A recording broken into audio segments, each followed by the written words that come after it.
on the Hawkeye Sports Network. From Learfield, Hawkeye Baseball is on the air. Hawkeye Baseball is brought to you by Hy-Vee. Score big savings with the new Hy-Vee Perks membership. University of Iowa Healthcare. Changing medicine, changing lives. Oak Knoll Retirement Community. Homewood Suites and Home 2. Hawk fans, experience your home away from home at Coralville's finest all-suite hotels. Iowa Corn. You might think Iowa just grows corn, but the truth is, corn grows Iowa. Brought to you by Iowa's corn farmers of the Iowa Corn Growers Association and the Iowa Corn Promotion Board. Also brought to you by Mediacom, home of extreme and 1 gig internet speeds. Wimmer's Meats, the official hot dog of the Hawkeyes. Travel Leaders, Destinations Unlimited, the official travel partner of the Hawkeyes. And by Bud & Mary's. There's no THC cap on Iowa medical cannabis, and getting a card is fast and easy online. Get your medical card today. Visit budmary.com. This is Iowa Hawkeye Baseball. From downtown Des Moines, it's time for Iowa Hawkeye Baseball. Live from Principal Park, near the state capital of Iowa, it's Game 2 of the series between the Florida International Panthers and the Iowa Hawkeyes. Welcome inside the broadcast booth at Principal Park, the home of the I-Cubs, alongside my color analyst, John Evans, my fine color analyst, John Evans. I'm John Leo. Well, it's another great night for baseball in the Metro, with Hawkeye fans filling up the stands in the pregame. It was a rough night for Iowa yesterday, bringing the winning run out to second base, but unable to bring those runners home, and allowing just 2 hits, but losing 2-1 to FIU in the opener. The troubles of the offense arose again yesterday, especially during the middle innings. The Hawks were held hitless for a few innings in a row. Really expecting an inspired performance today from the black and gold. Cade Obermuller will start on the mound for the Hawkeyes. Final tune-up for Obi before the conference tournament next week. It's the second game of the series with FIU as Iowa looks for its 30th win of the season. It's the Panthers and the Hawkeyes, Florida International and Iowa, live from Principal Park in downtown Des Moines, with first pitch coming in a bit. Did have a few highlights from yesterday's game, despite coming up short against the Panthers. 1-0 pitch to Davis is hit well to right field. This will carry. Right fielder going back near the wall, and it is gone. Davis, the deputy cop, with a home run deep to right. Iowa's on the board. It's 2-1. 2-2, ground ball right side. Mitchell gloves it, flips to second for one, over to first, double play. How about that for the Hawks? The 2-1, Cade bunts it left side. It drops in front of the third baseman. Late throw, no throw. Cade Moss, how about that? He beat it out. Are you serious? Whoa! 2-1, FIU got the win yesterday. It was an exciting game, especially down the stretch. Iowa loaded the bases in the bottom of the ninth, trailing by 1, but could not bring home the tying nor the winning run home, and so Florida International won the opener. The Panthers are 26-26 on the season. Iowa 29-21. Keeping a really close eye on the rest of the Big Ten. We'll talk about the standings in the Big Ten coming up in just a little bit. But first, John will talk with West Des Moines native and freshman infielder Ty Plumber right after this. This is Hawkeye Baseball from Learfield. Feel the excitement as NASCAR returns to the Iowa Speedway with Powerball and the Iowa Lottery. Just add the double play bonus to your Powerball ticket for $1, then enter it in the VIP club, and you could win tickets to the sold-out NASCAR race or other exclusive race weekend prizes. Feel the power of NASCAR and double play today. Woohoo! See complete rules and details at ialottery.com/VIP. Have you heard about this new type of television experience from Epson? It's called the Epic Vision Ultra Laser Projection TV. It combines a new type of laser projection technology along with a unique Epson Silverflex screen to produce an epic 120-inch 4K Pro UHD picture that's up to 4 times bigger than a traditional 60-inch TV. There's no better way to watch live sports, and watching Iowa basketball play live on this big bright TV is simply awesome. If you're a sports fanatic like me, you need to check this new Epson TV out for yourself. Visit Epson.com/TV to learn more. So why do I need vaccinations? If I don't get vaccinated, how sick can I get? Can I get multiple vaccines at once? What's done to make sure vaccines are safe? It's important to address your concerns about vaccines. Just make sure you get answers from people you can trust. Ask your doctor or healthcare provider about vaccinations, because they know you and they'll always put your health first. A message from Iowa Department of Health and Human Services. If you've got the right tools and the friendly people at U.S. Bank in your corner, making smarter money choices is a piece of cake. If only our tools and helpful advisors could have helped you avoid some of those not-so-smart choices in life. Like that time you tried to pick up unicycling. Whoa, coming through! Or when you thought it'd be okay to pet that squirrel in the park. Good squirrel, good squirrel. While we can't help you with all that, we can help you bank smartly at usbank.com/smarter together. Member FDIC.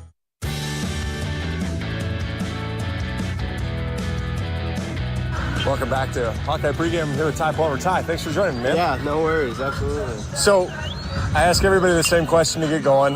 How, I know you're an Iowa kid, but how did you get to Iowa City? What made Iowa City the right place for you?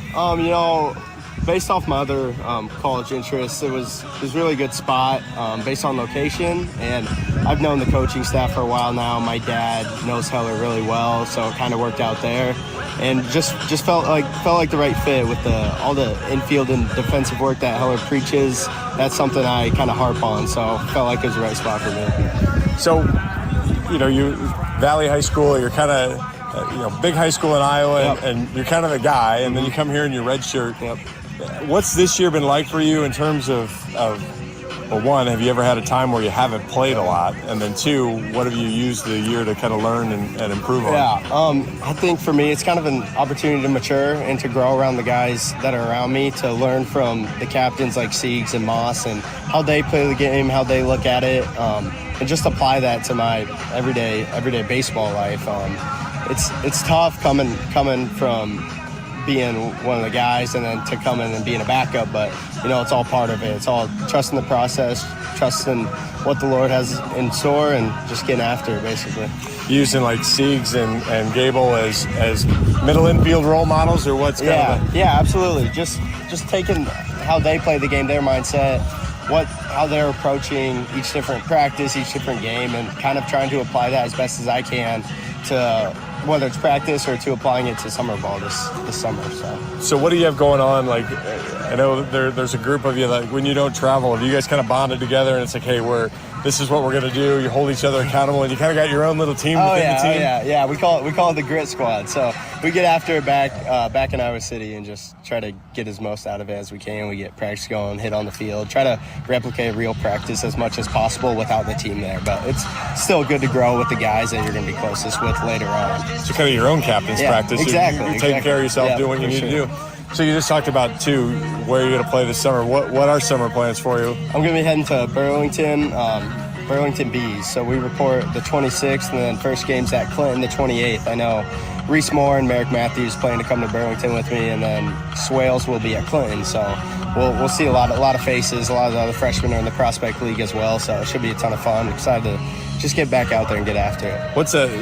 What will you try to take from like this spring to your first at bats, your first ground balls again? What will you try to take over that? All right, hey, this is what I've learned, and this is what I need to apply to get on the field next year. Yeah, I mean, it's all about applying what you learned in practice and all the things Heller preaches and Marty preaches through hitting and fielding. Just taking that and being able to put it into a real game sense is where it's really important. It's where it gets you ready and up the next step to next year when you're seeing the field a lot more. And I think being able to adjust to the different pitching and everything that's not just your own guys in inter-squad scrimmages, something that you can really turn around and make it a lot of fun, just kind of like high school ball. So I assume what you kind of build this foundation, then you get out there and it's like, all right, now I have to apply it and make sure it works, and I don't revert back to other habits and things. exactly. That's the key. It's keep staying consistent with the plan and trusting it and not going away because, hey, the coaches aren't there at every game to see you play. It's about trusting what they taught you and then being able to apply it to the following years to help Iowa have success. Hey, video, man, they'll see you all the time. Yeah, absolutely. It's all over the place. So with what do you do? What do you do for fun outside of baseball? What makes you tick? I love fishing, golfing. Golf swing kind of takes away from my baseball swing, so I try to stay away from that sometimes. But fishing with my buddies back home and hanging out with my family is really important to me. So it's a lot golf of fun. swing is just a different plane. Yeah, You're all right. No, that's what they're saying. Still club head speed is still club head It's speed. always the same rotation though. So you're being here from Des Moines. Where'd you play golf in Des Moines? I've been to Waveland a couple times. Go out to Norwalk. Go to Willow Creek, and then I've gone to Grimes over at Beaver Creek. Couple other spots. Some nice courses, yeah. Oh yeah, it's been a lot of fun. So as you finish up here, what do you got? I guess school's over. You got like a week and a half, 2 weeks left before your report. You gonna do anything for fun between now and then? Probably the same old. Just get after it every day. Work hard in the weight room. Try to be consistent and just add muscle. That's all that matters, really. Sounds great. I'm gonna let you go for now, buddy. Thanks, buddy. Appreciate you. Ty Plumber, Hawkeye infielder. We'll be back. This is Hawkeye Baseball from Learfield. Get a great offer on the stylish HR-V or the Honda Civic, which Car and Driver called fun to drive. Honda, the brand named Kelley Blue Book's KBB.com Best Value Brand for 2023. For a limited time, well-qualified buyers can get a 3.9% APR on a 2024 Honda Civic or HR-V. So see your Central Midwest Honda dealer today. Honda gets the Midwest. See dealer for financing details. Exclude Civic SI and Type R Car and Driver January 2023 based on 2023 brand image awards from Kelley Blue Book. Visit KBB.com for more information. A bag of corn is, well, a bag of corn. Unless it's a bag of Pioneer brand Chrome seed corn. Then you're dealing with the most optimized yield potential, agronomic performance, and insect protection the Pioneer lineup has to offer. A bag that will make life easier for you. 8 bushels per acre easier. And much harder for rootworms than the competition. Pioneer brand Chrome products. Field proven and ready for yours. Visit pioneer.com/plantchrome. American Equity salutes today's hero of the game. As a proud sponsor of the ongoing recognition of our military during Hawkeye games this season, please join American Equity in thanking all who have served our country. American Equity is more than just retirement savings and income products. They are committed to providing you best-in-class service and high-quality retirement income that helps deliver the independence to dream and reach your goals. To learn more about American Equity, please visit their website at american-equity.com. Are aches, pains, or injuries keeping you on the sidelines? At Athletico, our movement experts are here to help you turn your setbacks into comebacks and create a personalized game plan for your recovery. With no prescription or referral needed, Athletico Physical Therapy is where your comeback story begins. Get started today by scheduling a free assessment at athletico.com. Proud partner of the Iowa Hawkeyes.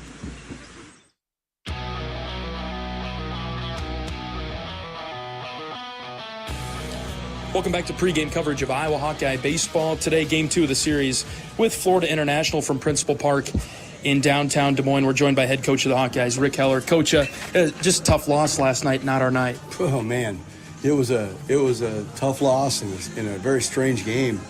You don't see many like that one, and where they scored 2 runs on 2 hits. One of them was an infield single, and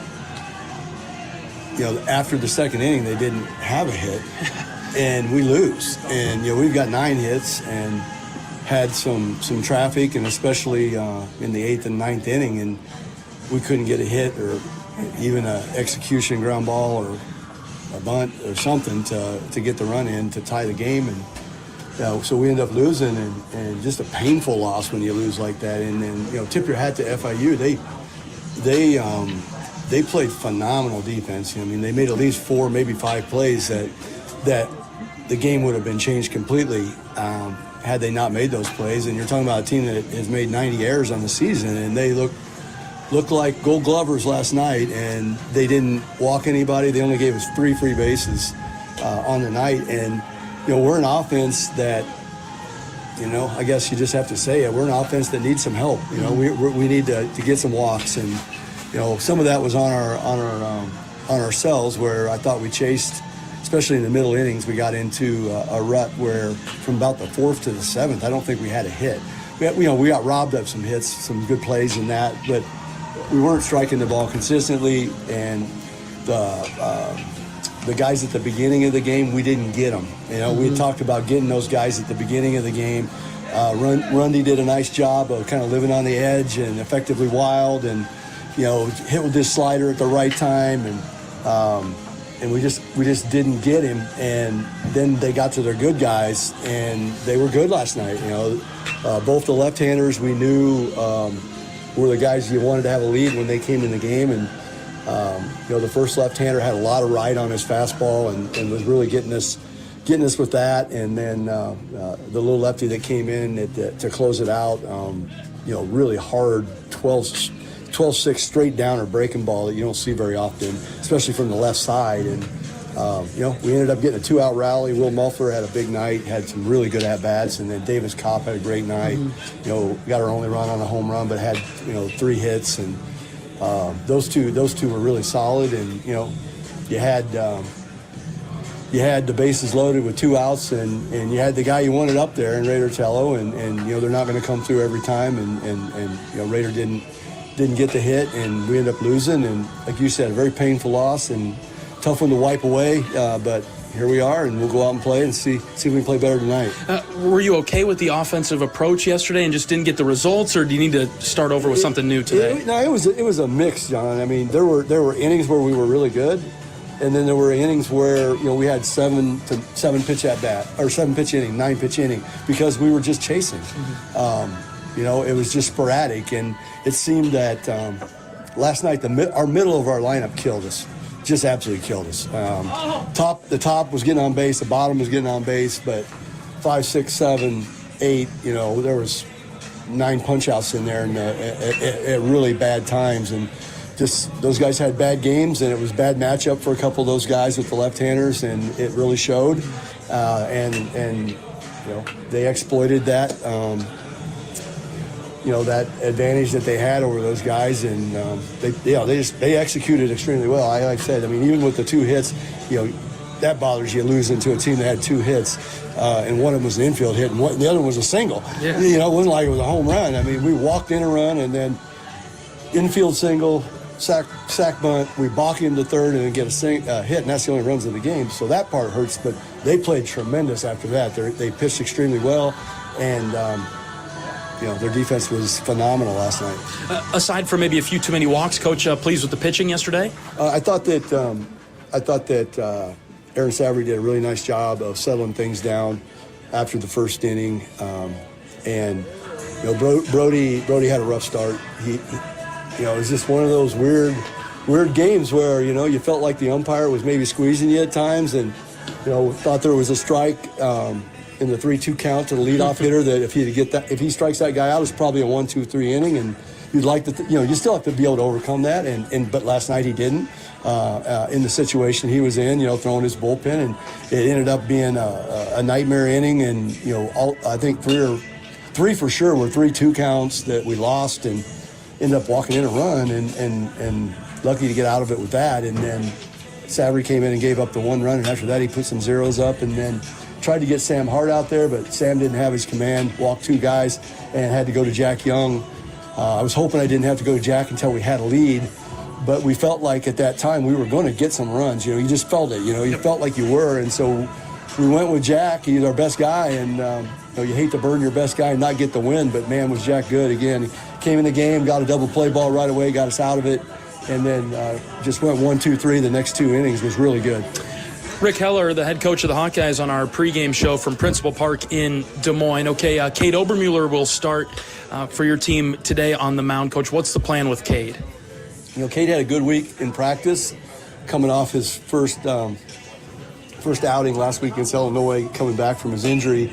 I guess I'm expecting to see a better version of Cade than we did last week. Mm-hmm. I'm hoping we see the Cade that we'd been seeing before he was on the shelf against Nebraska, because he was in a good place then, and he's going to throw a little longer than Brody if it's clean. Yep. Hopefully it's good and he can get us to the fourth would be great. I don't think there's a strict limit on him. 60-70 tops. Probably perfect world around 55-60 to be in really good shape, but really good shape next week. But the thing about Cade bounces back really well, and I don't worry about him as much as I would like Brody in his situation. But we're just hoping that Cade gives us a really good start tonight, so we don't have to play from behind, and that as soon as Cade's done, if the game's close, we'll go right to Anthony Watts, who's been doing a good job, and let Anthony go as long as he can, and then after that it'll be a matchup situation, whether it's Tate or whoever it might be. You saw Florida International's best relievers yesterday. What do we know that they have left in their bullpen, or what are they going to throw at us pitching-wise? Well, I don't think they have anybody as good as those last two lefties. They've got some guys. They've got some guys that are capable. They have some guys with that are very stuffy, but you're looking at numbers, with free base and inning type numbers. So you just don't know what you're going to get. Like baseball's so funny that way. You can look at a guy and he's got 17 walks and 17 innings, and he comes out and just deals on you, and and he has the stuff to get you out, but you need him to help you a little bit, and they don't on that given night, and it's going to be one of those situations once they get later in the game. I don't think they'll bring either of them back, especially the lefty that was in first. The second one, he's more of a closer type, but he did go pretty long last night, and I think they'll be. I guess I was going to say I think they're going to be more right-handed, but as poorly as we hit their left-handers, if they have any left-handers, they might throw them at us. So I would. Yeah, I hear you on that, Coach. Great crowd yesterday. It's supposed to be even better today. What do you make of the fans that are coming out? It was everything that I'd hoped it would be, I guess. I was just talking to Coach Whitten as he was coming on the field for their batting practice, and he's commented on how great our fans were and how smart our fans were and how they cheer at the right time. They get the guys going at the right time. They heckle, but it's not throwing stupid F-bombs and stuff like that. It was classy heckle, and just how much his staff and the team really enjoyed playing in that environment last night, because it was a real good environment here, and really thank our fans for coming out. And I know we're going to have another big crowd tonight. Hopefully we can find a way to get a win. It would have been a perfect ending if we could have found a way to score that run in the ninth. I was hoping for a pass ball, something, just anything to tie that game and give us a chance to win in front of that good crowd. But it wasn't to be, and hopefully it was an exciting enough game that they don't want to stay home. Yeah. Bring them back out today, Coach. A couple more chances before the Big Ten tournament in Omaha. Let's take it to the Panthers tonight. All right, thanks a lot, John. Head coach of the Hawkeyes, Rick Heller, on our pregame show from Principal Park in downtown Des Moines. We'll get you starting lineups in a moment. This is Hawkeye Baseball from Learfield. Get a great offer on the stylish HR-V or the Honda Civic, which car and driver called fun to drive. Honda, the brand named Kelley Blue Book's KBB.com best value brand for 2023. For a limited time, well-qualified buyers can get a 3.9% APR on a 2024 Honda Civic or HR-V. So see your Central Midwest Honda dealer today. Honda gets the Midwest. See dealer for financing details. Exclude Civic SI and Type R car and driver January 2023 based on 2023 brand image awards from Kelley Blue Book. Visit KBB.com for more information. Even the simplest act can set a chain of good in motion. Like choosing Delta Dental of Iowa for your dental and vision insurance. Because we invest in your community. So whether you get your plan at work or purchase it through us, you make a difference for others. Visit sharinghealthysmiles.com and choose Delta Dental for your smile, for your health, and for your community.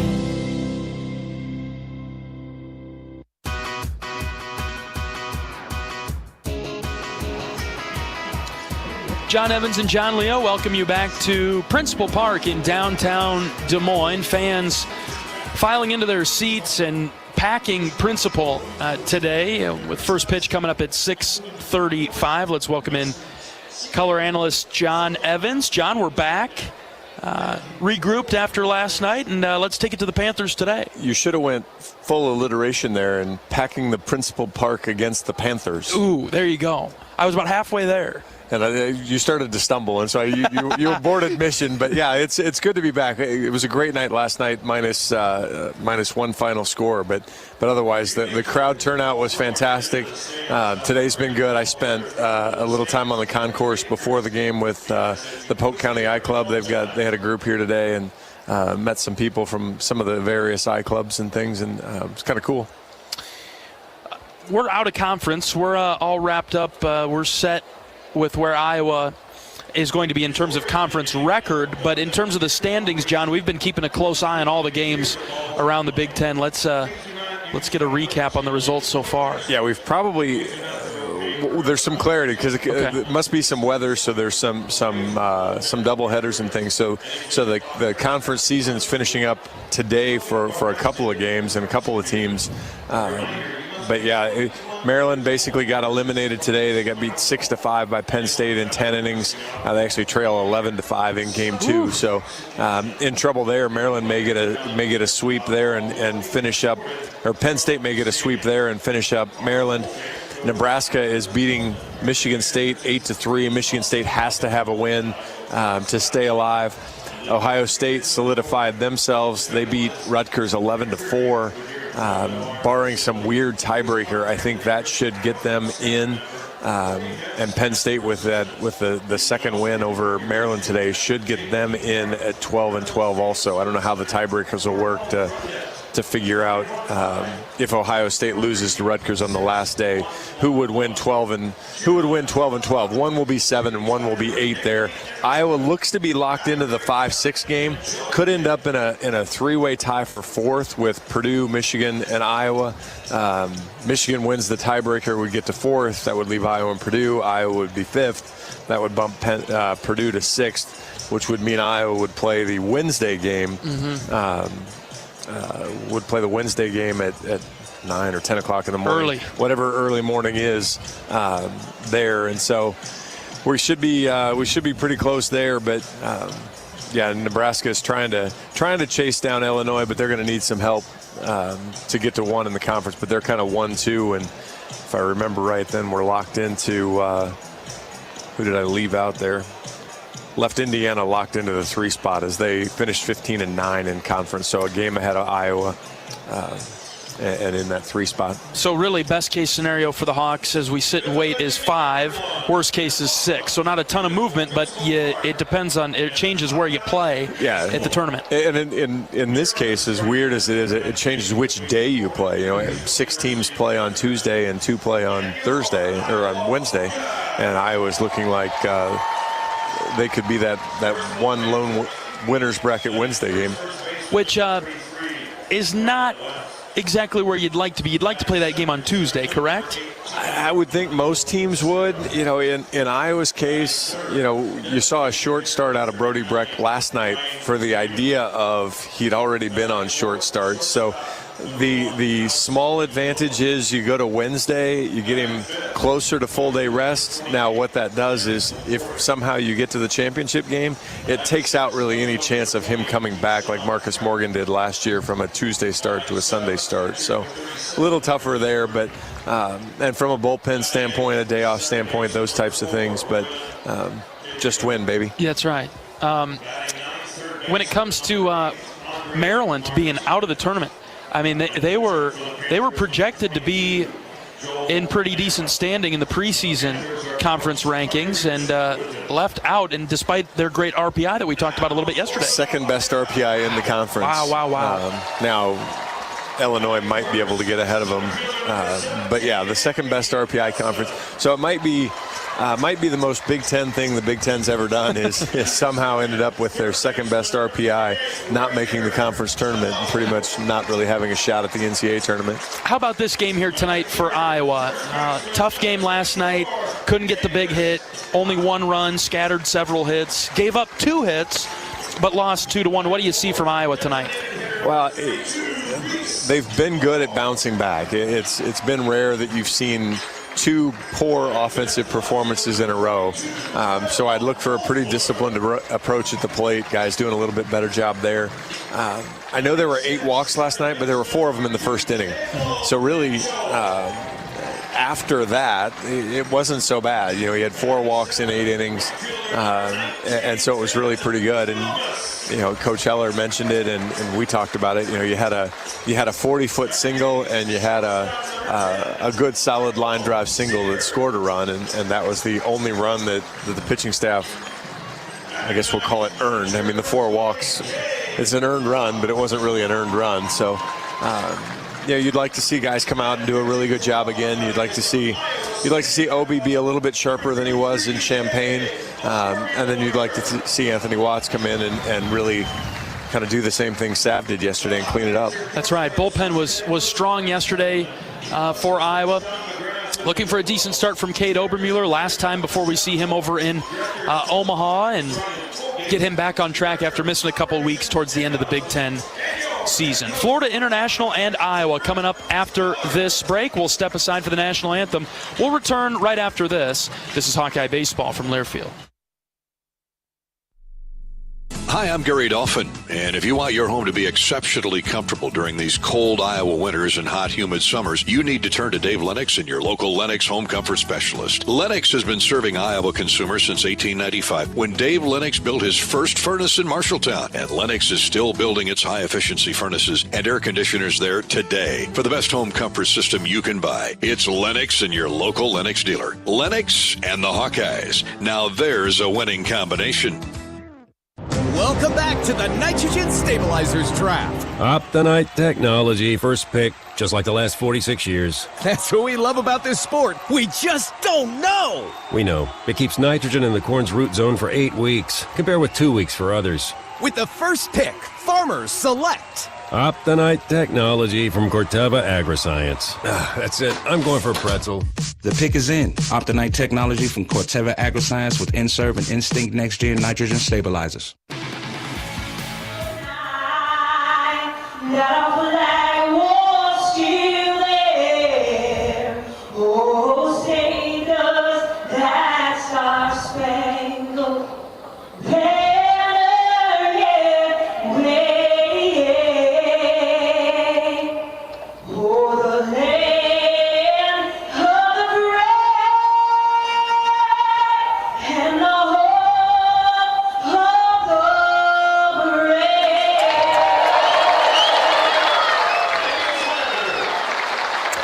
National anthem is complete at Principal Park in downtown Des Moines. Another great night for baseball in the Metro. Temperatures mid-70s.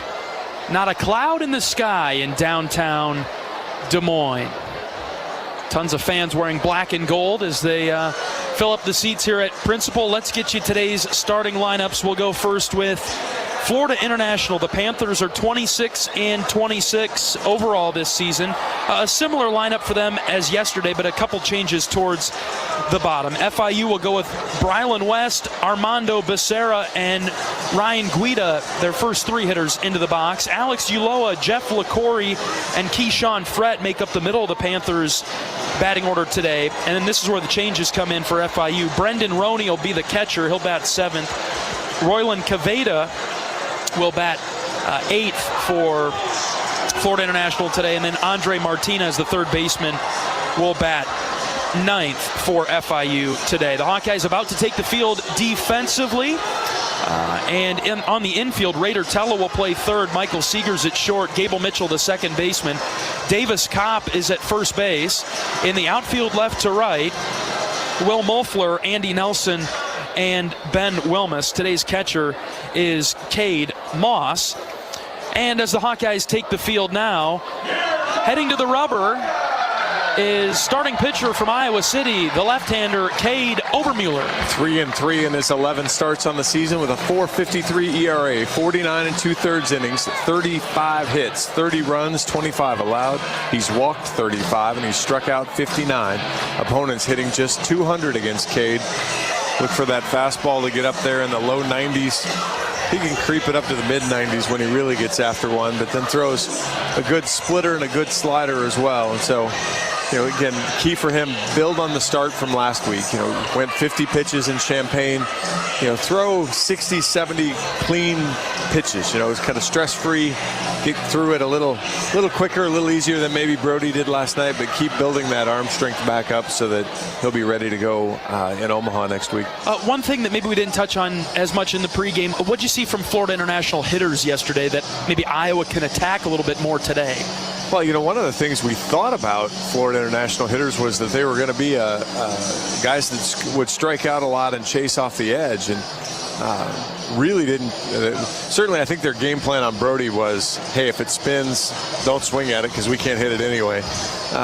And so they did a great job there. A small-ish strike zone in the first inning made that kind of tough.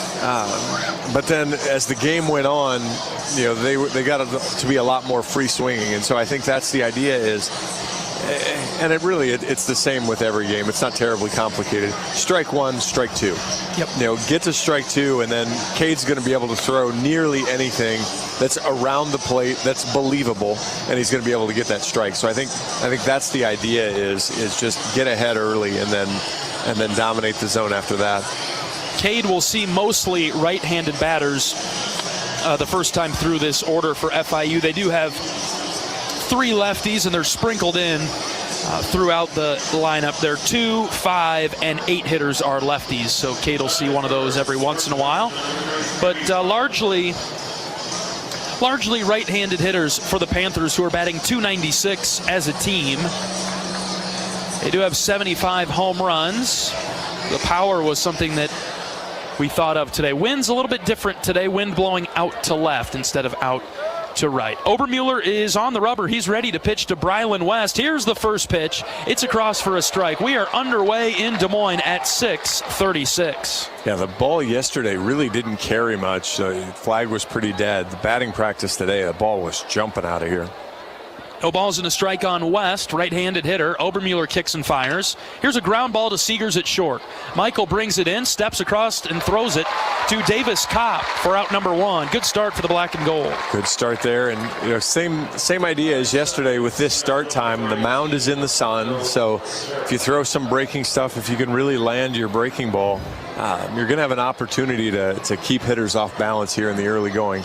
Well, John, just as you said, strike 1, strike 2 from Cade. And he got soft contact on strike 2, and yesterday we saw West foul off a lot of pitches, but this time just went after him and got the soft contact in the zone. Strike 1 from Obermueller on the outer edge to Armando Becerra, the starting center fielder, left-handed hitter for FIU.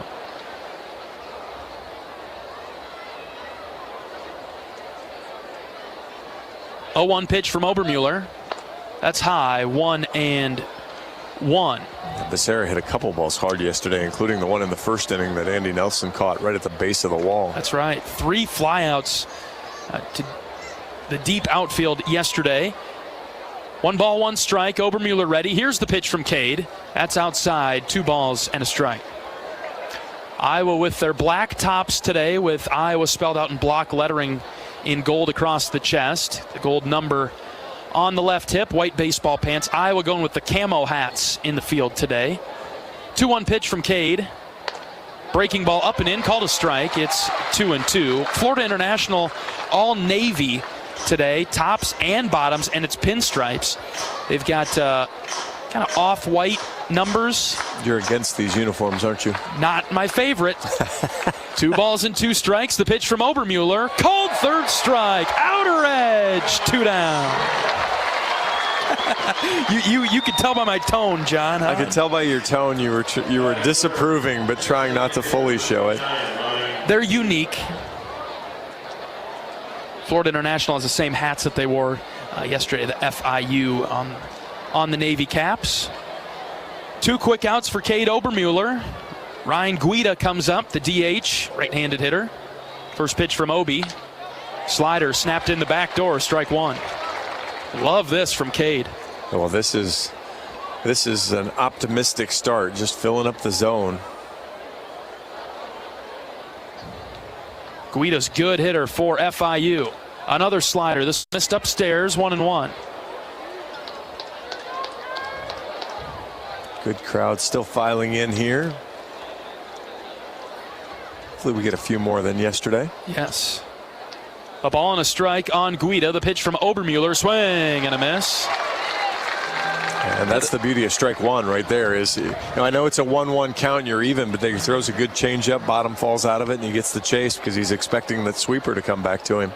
Now Cade can go anywhere on 1 ball and 2 strikes. Takes his time. Here's the pitch. Outside. Hard fastball. Obermueller just missed away.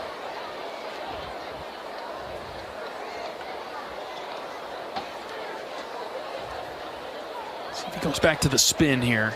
Back foot spinner.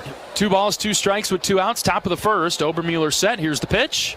Swing and a miss. He got him. Second strikeout of the inning for Obermueller, and it's a clean one for Cade. We'll go to the bottom of the first right after this. This is Hawkeye Baseball from Learfield. So do I need vaccinations? If I don't get vaccinated, how sick can I get? Can I get multiple vaccines at once? What's done to make sure vaccines are safe? It's important to address your concerns about vaccines. Just make sure to get answers from people you can trust. Ask your doctor or healthcare provider about vaccinations because they know you and they'll always put your health first. A message from the Iowa Department of Health and Human Services. Brown Deer Golf Club offers a pure golf experience. Manicured bentgrass fairways with tees and greens carved into gracefully rolling landscape. Challenging, yet extremely playable. Improve your game with PGA instruction and our full-service pro shop. Treat yourself to Bunker's Bar and Grill for lunch or dinner. And our scenic Greenview Banquet Room is perfect for weddings or any special event. Brown Deer Golf Club, a stunning country club setting at affordable public rates.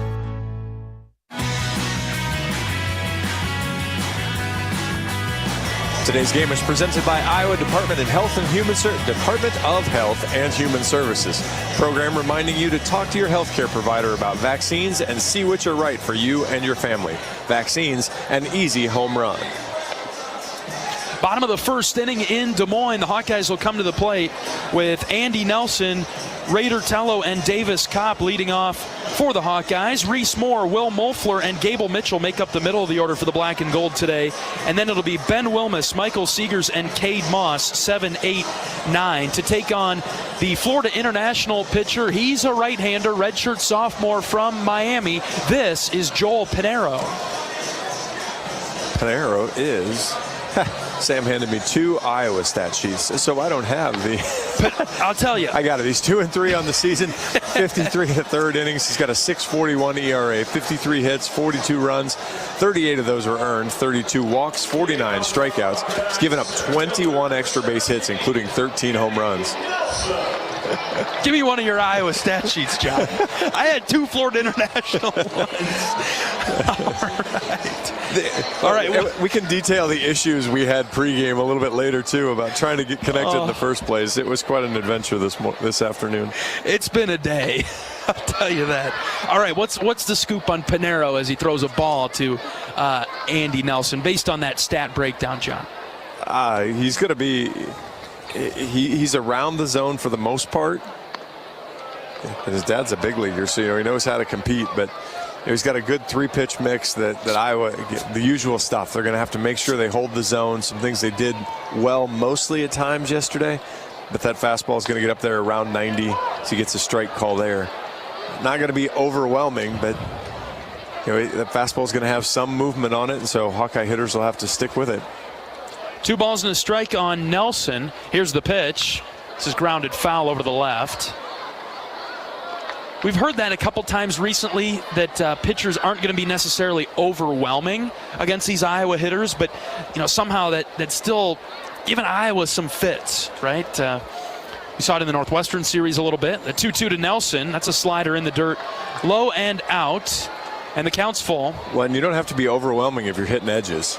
And and either the umpire's helping you out or the hitter's helping you out by swinging at some of those edges. And so just need to make sure they're doing a good job there of staying disciplined.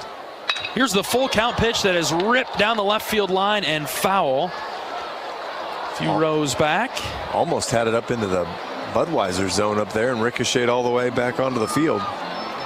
Yeah, like John mentioned earlier today, pretty full especially in the lower concourse area, all the way down to the foul poles. And the upper concourse in the shade, especially over to the left, that's really filling up. Those in the sun over here to the right, still filling up.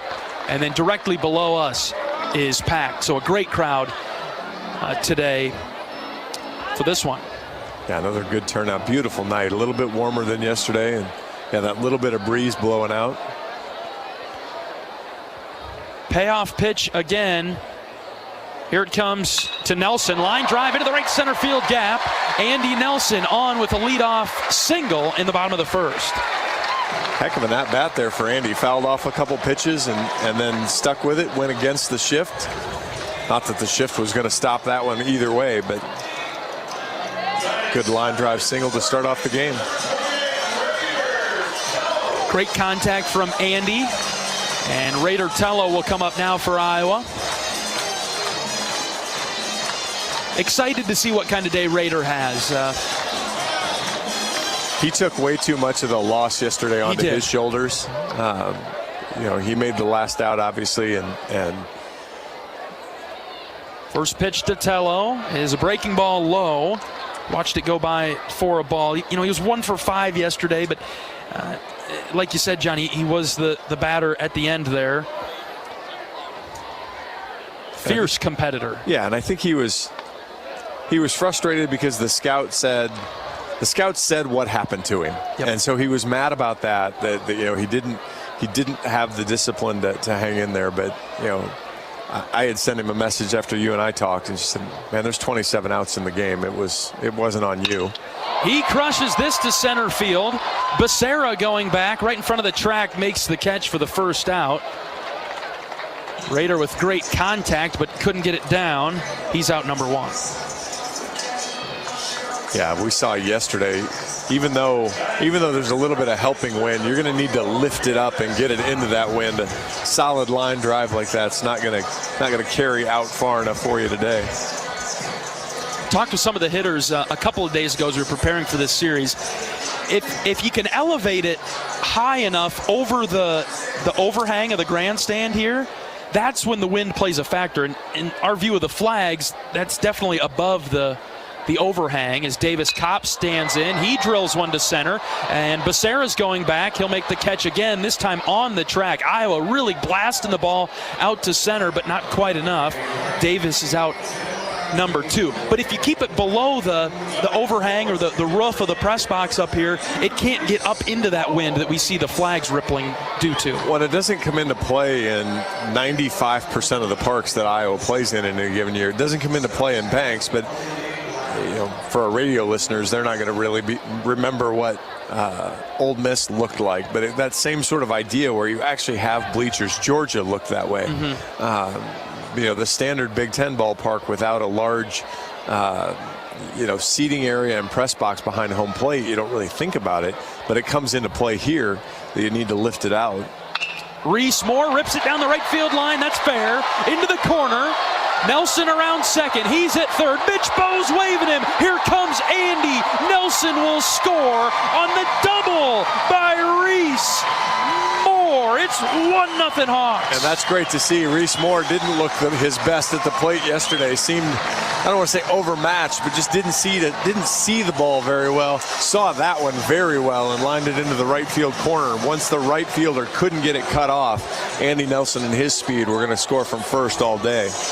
Iowa on the board first, just like Coach Heller talked about. Get an early lead and give Cade some run support. Iowa does that with a 2-out hit as well, John. 2 outs, and you see a little bit of, this is where the first kind of lineup shift comes in. Just trying to move around a little bit different look for some of the guys. That's Will Mulfler coming up. He takes a fastball in on the hands for a ball.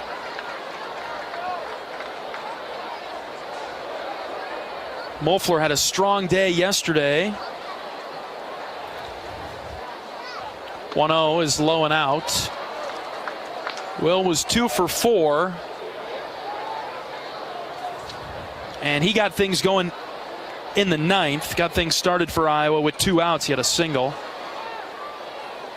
2-0 pitch to Will. Here it comes. That's a strike on the outer edge. Yeah, he absolutely drilled that ball in the ninth. That was of the 3 hits, that was the one hard hit ball.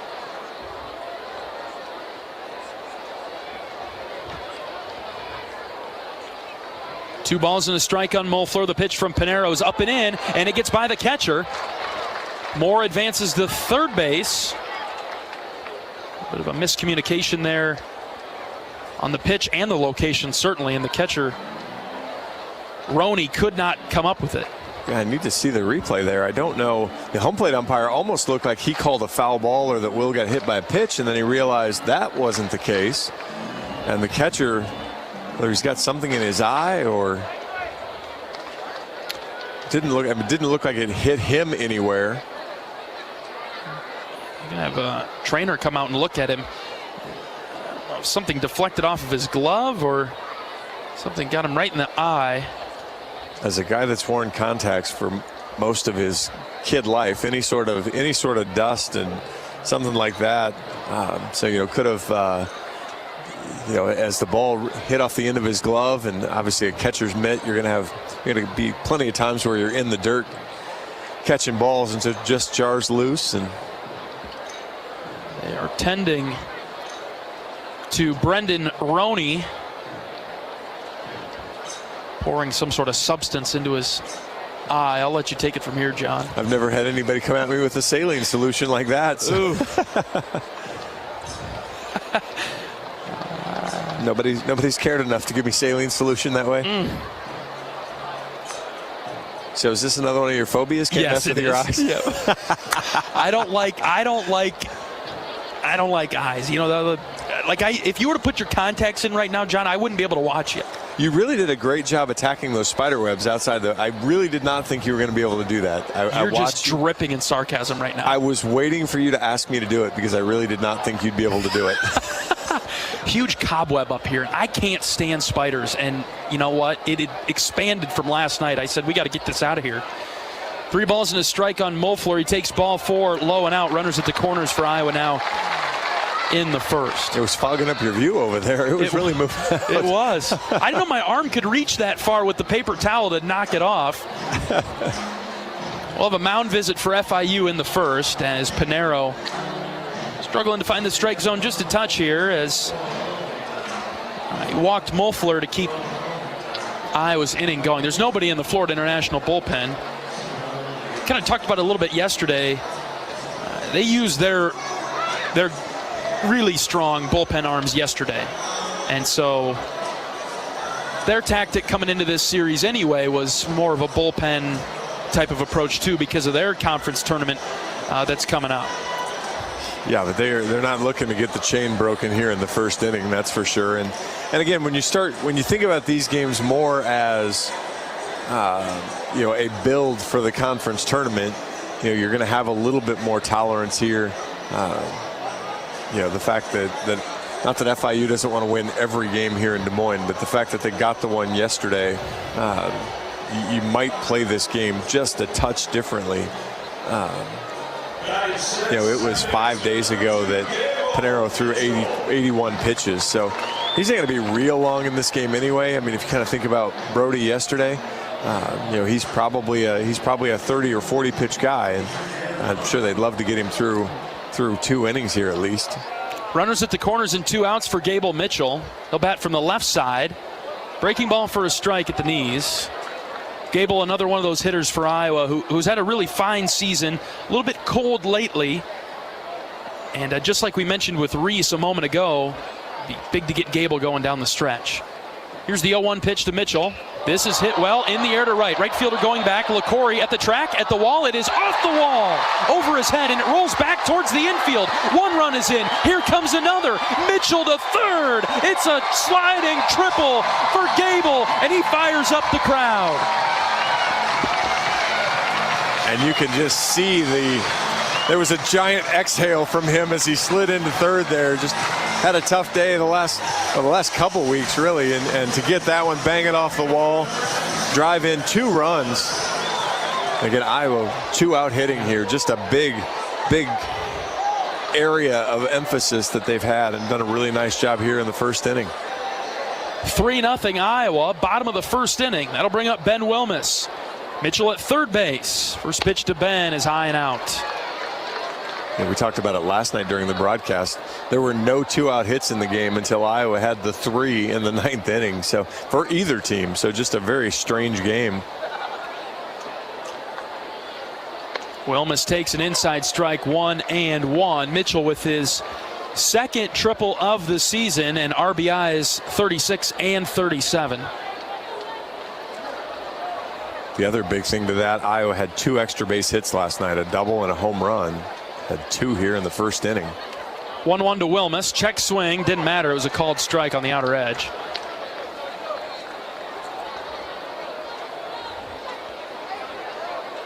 Wilmus, the starting right fielder for Iowa today.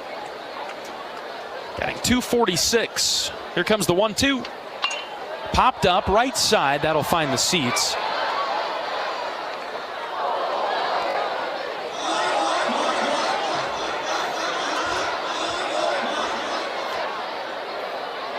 Coach Sutherland, the hitting coach, associate head coach, addressed the team earlier today. Said he expected that the Hawks would have a better night. So far, off to a much better start. Slider out, 2-2.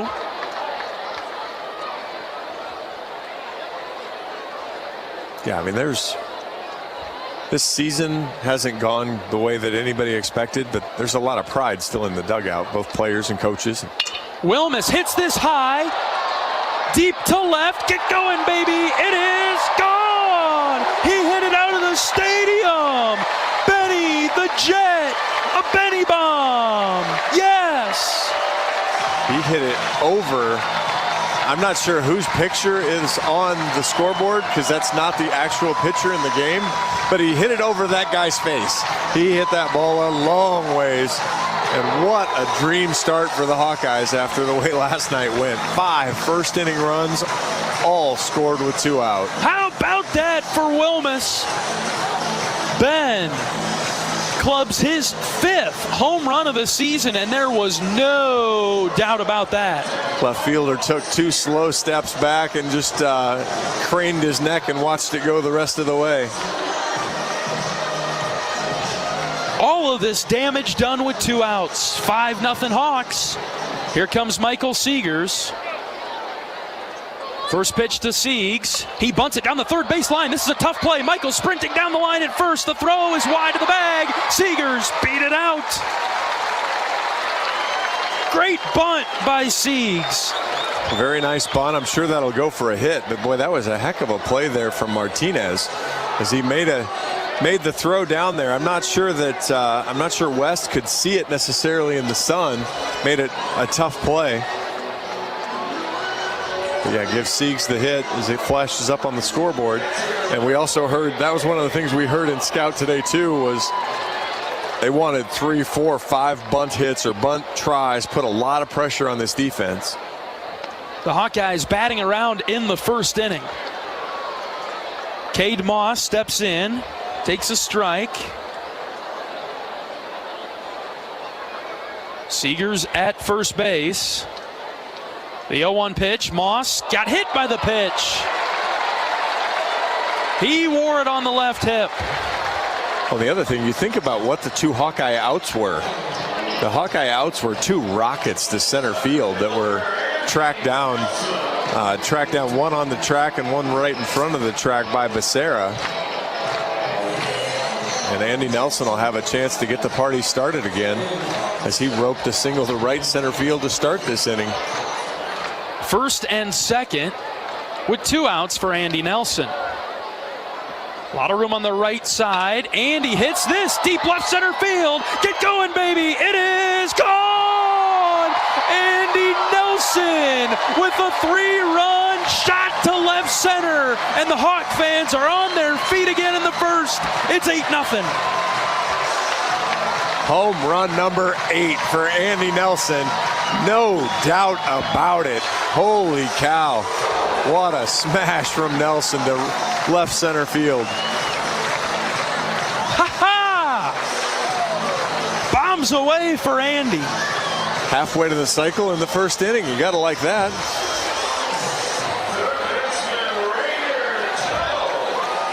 8 runs for the Hawks. In the first, they've all come with 2 outs. 5 for 5 with 2 outs seems good. I can't believe this same team as yesterday. First pitch to Tello. That's inside for a ball.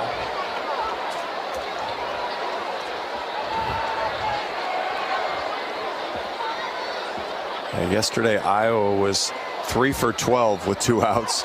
All 3 of those came in the 9th inning.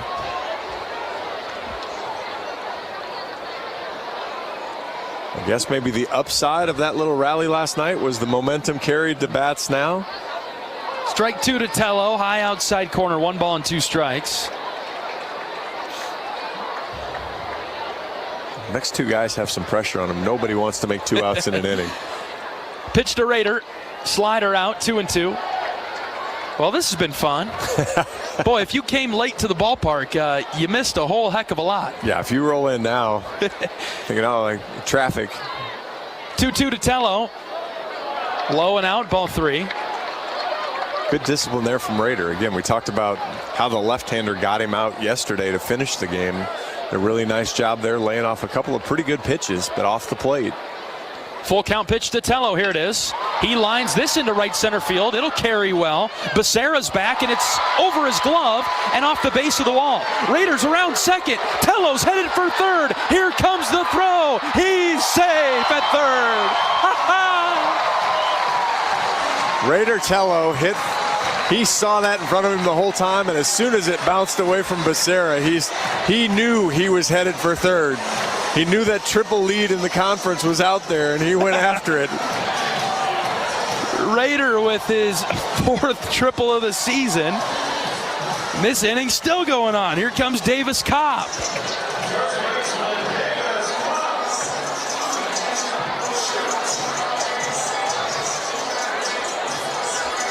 Now Florida International's got somebody throwing in their bullpen.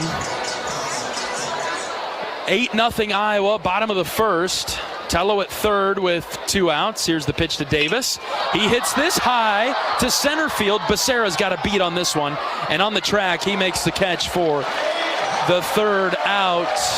A great inning for the black and gold as the fans get on their feet once again. Iowa leading 8-0. We'll be back for the top of the 2nd right after this. This is Hawkeye Baseball from Learfield. Are aches, pains, or injuries keeping you on the sidelines? At Athletico, our movement experts are here to help you turn your setbacks into comebacks and create a personalized game plan for your recovery. With no prescription or referral needed, Athletico Physical Therapy is where your comeback story begins. Get started today by scheduling a free assessment at athletico.com. Proud partner of the Iowa Hawkeyes. How do you become America's best-selling brand? Let's break it down. Innovative tech means smarter and safer driving. Intelligent all-wheel drive will keep you ready for anything. And built Ford tough trucks will always get the job done. Plus, come into your local Ford store today and get super low APR financing, big cash back, and great lease offers on Ford's full line of cars, trucks, and SUVs. That's Ford, and that's how you become America's best-selling brand. Sales claim based on calendar year sales.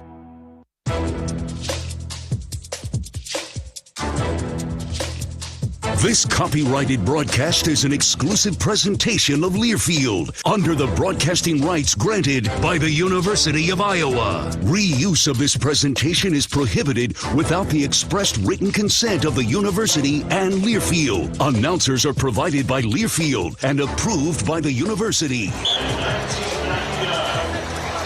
John Evans and John Liu in the broadcast booth at Principal Park in downtown Des Moines. Iowa sprinting out to an 8-0 lead as we get to the top of the 2nd inning.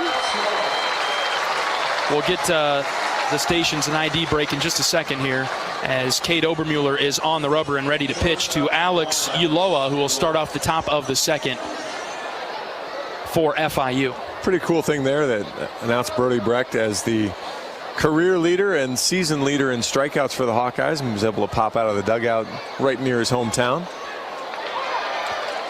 Strike 1 from Cade Obermuller to Alex Ulloa, the starting shortstop for FIU. Penn State hangs up 13 runs in the last 3 innings. They lead Maryland 19-7, bottom of the 9th. Sliced foul over to the right, 0-2. Oh, Maryland fell off the cliff there. That will likely end Maryland's season despite what their RPI may end up. No balls and 2 strikes on Ulloa. Here's the pitch from Obermueller. Slider low. 1-2. Nebraska pretty much ends Michigan State's season with an 11-3 win. So Nebraska holds serve and puts the pressure on Illinois to beat Purdue. 1-2 pitch from Cade. That's downstairs, ball 2. Illinois and Purdue got to be starting up soon, right? They are started. Okay. One out, top of the first. All right. Count even at 2. Obermueller, the left-hander, from the stretch for the Hawkeyes. He's ready. Here's the pitch. Ground ball right side. Kopp dives, but it gets under his glove and gets into right field for a leadoff single for FIU. Let's pause 10 seconds for station identification. This is Iowa Hawkeye Baseball.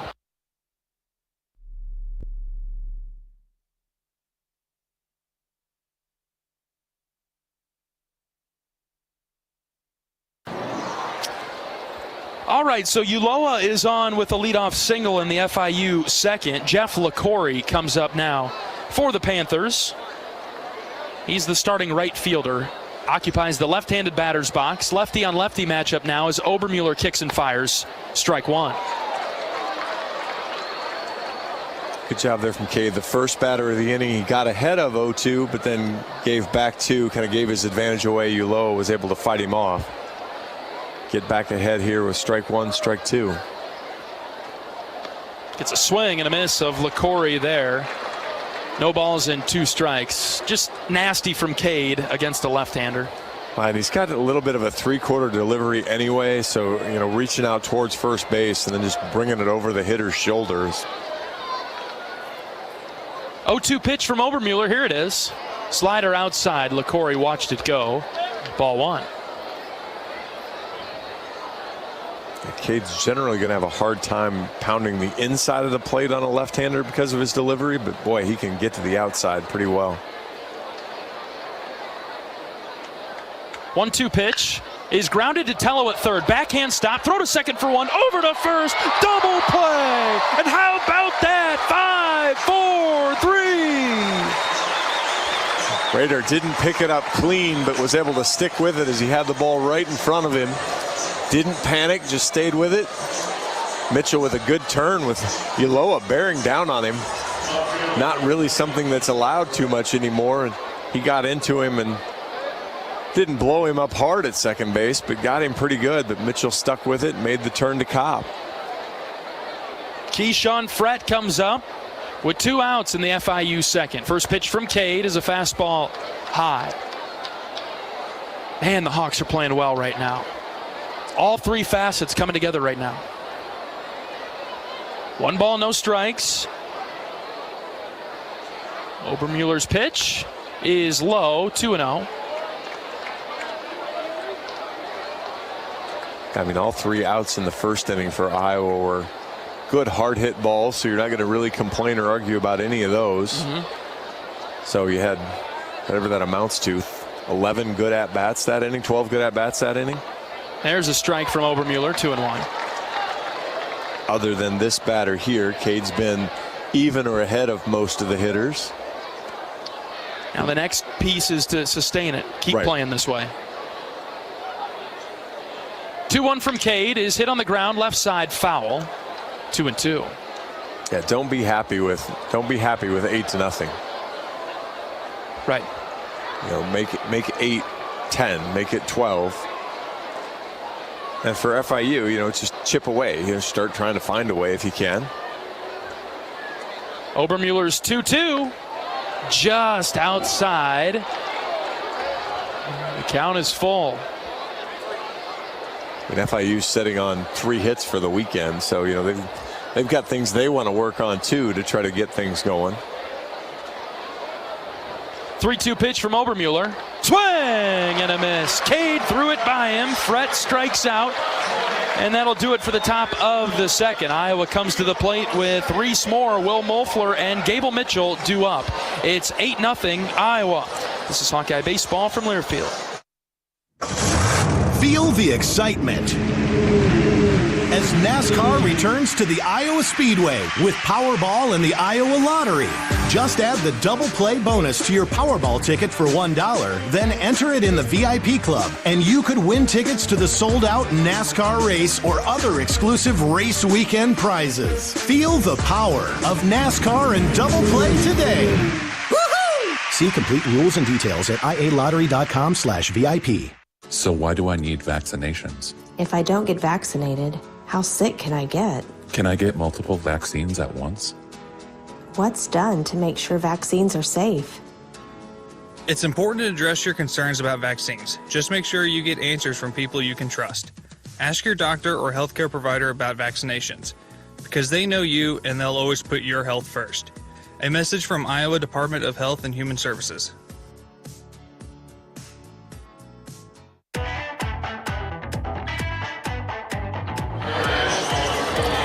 Welcome back to Hawkeye Baseball. Are you or someone you know in crisis or having suicidal thoughts? Call the 988 Suicide and Crisis Lifeline for 24/7 free and confidential support. There is hope. Call or chat 988. A message from Iowa HHS.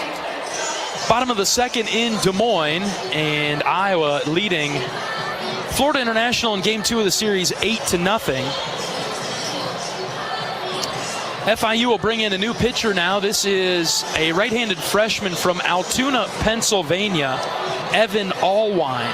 0-1 on the season, 10 appearances, 2 starts, a 6.91 ERA, 14 1/3 innings, 10 hits, 12 runs, 11 earned, 12 walks, 13 strikeouts. Opponents only hitting 196 against him, but as you can tell, the control's been a little bit of an issue.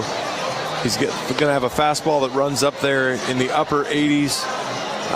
He's going to have a curveball, a slider and a changeup. He's got the slider actually has some pretty decent movement, but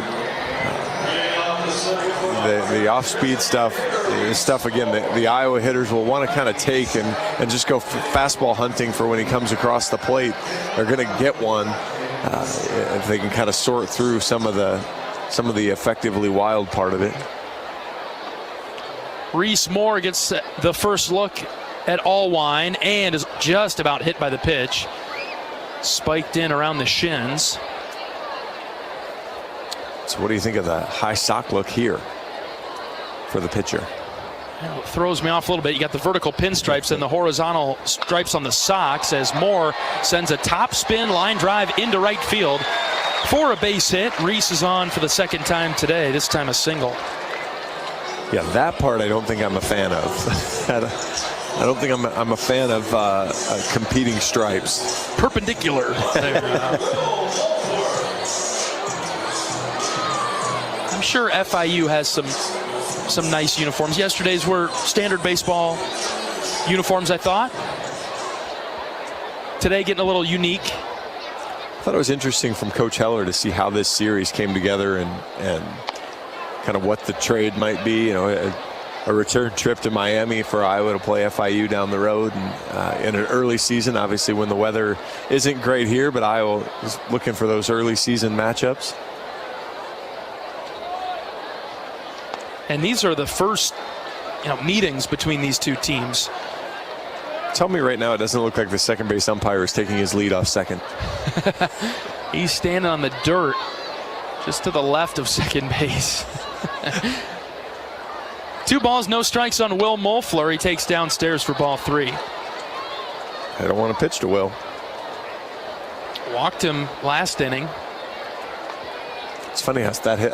We've talked about that during the broadcast for Iowa pitchers having trouble pitching to some opposing team hitters. And Will just does the worst bat flip in the history of bat flips. Tries to flip it back to the dugout, and it's stuck to his thumb, and it ends up in the field of play. He and Kyle Huckstorf are sharing a laugh down the first base line. Gonna have to ask him about that one. All right, 2 on, nobody out for Iowa in the second. 8-0 Hawks.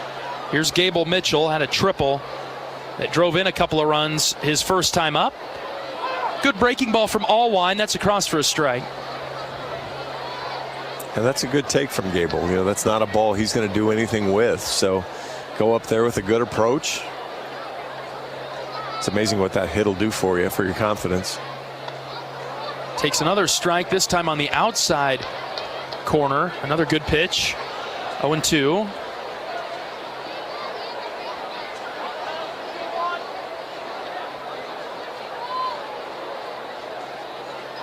Allwine set, checks on the runner at second base. Here's the 0-2. That's way high and out of the zone. And we talked about Iowa wanting to use short game and a bunting and run game. Now 8-0, you're probably not going to do that anymore. So the goals shift a little, but understandably so. 1-2. Gable chased that one in the dirt, and he is down on strikes.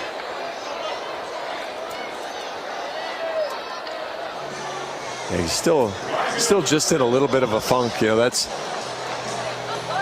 early in the season. Gable doesn't swing at anything that looks remotely like that.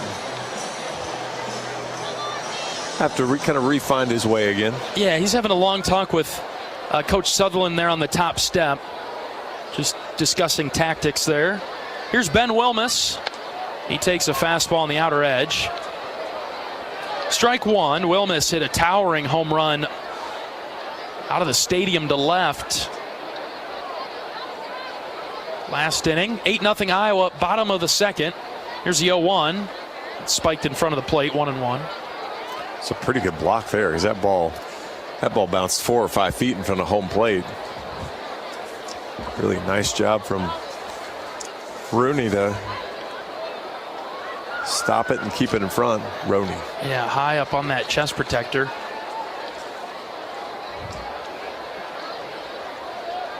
One ball and one strike on Wilmus. Check on Moore at second base. There's another pitch on the outer edge. Strike two. Coach Heller said in pregame he felt that the middle of his order yesterday had hurt his team, and they've responded this evening. 1-2 to Ben. That hit him in the shoulder.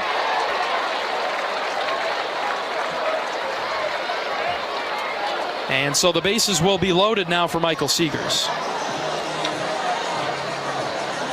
Ben is a good team guy. He's not afraid to take his medicine on those up and in. Doesn't really flinch and takes it and hustles down to first, and with a 1-2 count, that's a pretty good come from behind win for Wilmus. That's right. On for the second time today. Here's Seegers, bases loaded, one out. Michael takes one up and in, bends him back a bit.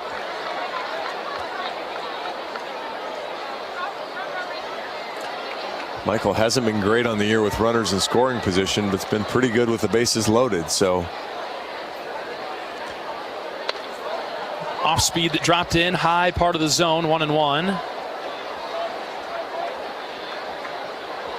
Michael did single last inning. He would later score. Seegers, a fine career in the black and gold. 1-1 is outside, 2-1.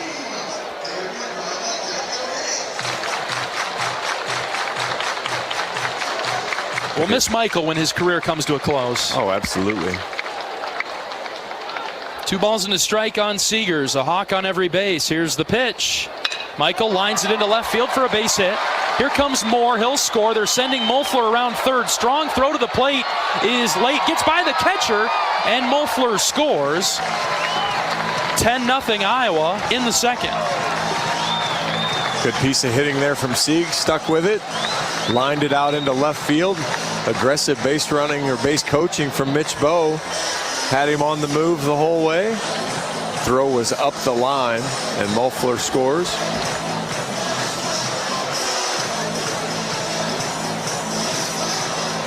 Purdue gets a run in the bottom of the first to take an early lead over Illinois in the last Big Ten game going today. You kind of wonder about the weather conditions there at Purdue, because remember we were there, it was awfully windy. The wind was playing tricks in that kind of open field that it is out there at Purdue. They've got their athletic facilities for baseball and softball and soccer kind of out off campus a little bit, and it's kind of an open plain out there. 100%. And I assume, especially if it's warmer there or the storms have kind of blown through, you'll certainly see some wind. And I would think that would favor Illinois in that ballpark, but Cade Moss in the box for Iowa. He takes a fastball upstairs for a ball. And they are locked in. Illinois and Nebraska are 1-2. It's just a matter of which one ends. If they end up in a tie, I'm not willing to do the math because I don't care that much to figure out who wins the conference. But 1 and 2 there. Strike one to Moss. The only way that we would mind too much is who the Hawks could play in their second round game if Iowa wins in the opener. Yeah, that would be how Iowa gets to the 6th spot if Purdue takes both from Illinois. Moss pops this up shallow center field. The second baseman, Quevedo, goes back. He makes the catch for the second out. Moss pops up. If Purdue takes both from Illinois, that would make Purdue 15-9, so they would move into a tie for Indiana. And again, 3rd, 4th there. That would leave Iowa in a tie with Michigan for 5th, 6th, and Iowa loses that tiebreaker because of the series in Iowa City. And so Iowa would end up 6th, and now we're back to Tuesday morning in the first game of the Big Ten tournament against, well, that Indiana-Purdue tiebreaker winner. Sure. Andy Nelson in for another at bat. He's 2 for 2 today with a single and a home run.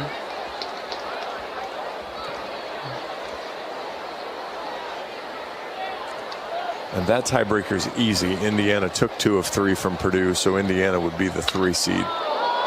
Nelson very early on that pitch and drives it foul down the left field line.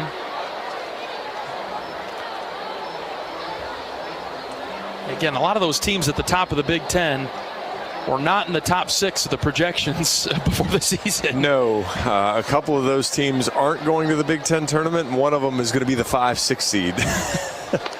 1-1 to Andy's upstairs. Just how it goes, I suppose. Those preseason rankings, your coaches talk about them all the time. They're meaningless. Well, and in a 50, especially baseball, a 56 game season, and weird stuff happens from February. Ball 3 upstairs.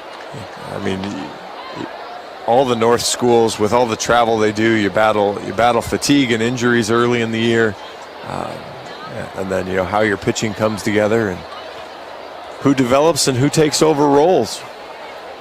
3 balls and a strike on Nelson in the second inning. Andy swings over the top of that pitch. The count is now full. 10-0 Iowa. The Hawks hitting in the bottom of the second. Good for another big 2-out hit here. First and second. Pitch from Allwine. Andy swings and misses. High heater. He is out number 3. A couple more runs come across for Iowa. It's 10-0. We'll bring you the third right after this. This is Hawkeye Baseball from Learfield. Get a great offer on the stylish HR-V or the Honda Civic, which Car and Driver called fun to drive. Honda, the brand named Kelley Blue Book's KBB.com Best Value brand for 2023. For a limited time, well-qualified buyers can get a 3.9% APR on a 2024 Honda Civic or HR-V. So see your Central Midwest Honda dealer today. Honda gets the Midwest. See dealer for financing details. Exclude Civic SI and Type R Car and Driver January 2023 based on 2023 brand image awards from Kelley Blue Book. Visit KBB.com for more information. Are aches, pains, or injuries keeping you on the sidelines? At Athletico, our movement experts are here to help you turn your setbacks into comebacks and create a personalized game plan for your recovery. With no prescription or referral needed, Athletico Physical Therapy is where your comeback story begins. Get started today by scheduling a free assessment at athletico.com. Proud partner of the Iowa Hawkeyes.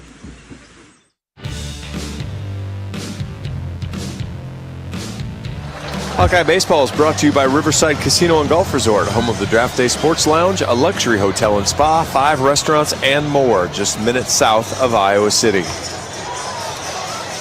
John Evans and John Leo at Principal Park in downtown Des Moines. shadow of the state capitol just beyond the center field wall and across the river there. 10-0 Iowa in the top of the third, leading the Florida International Panthers.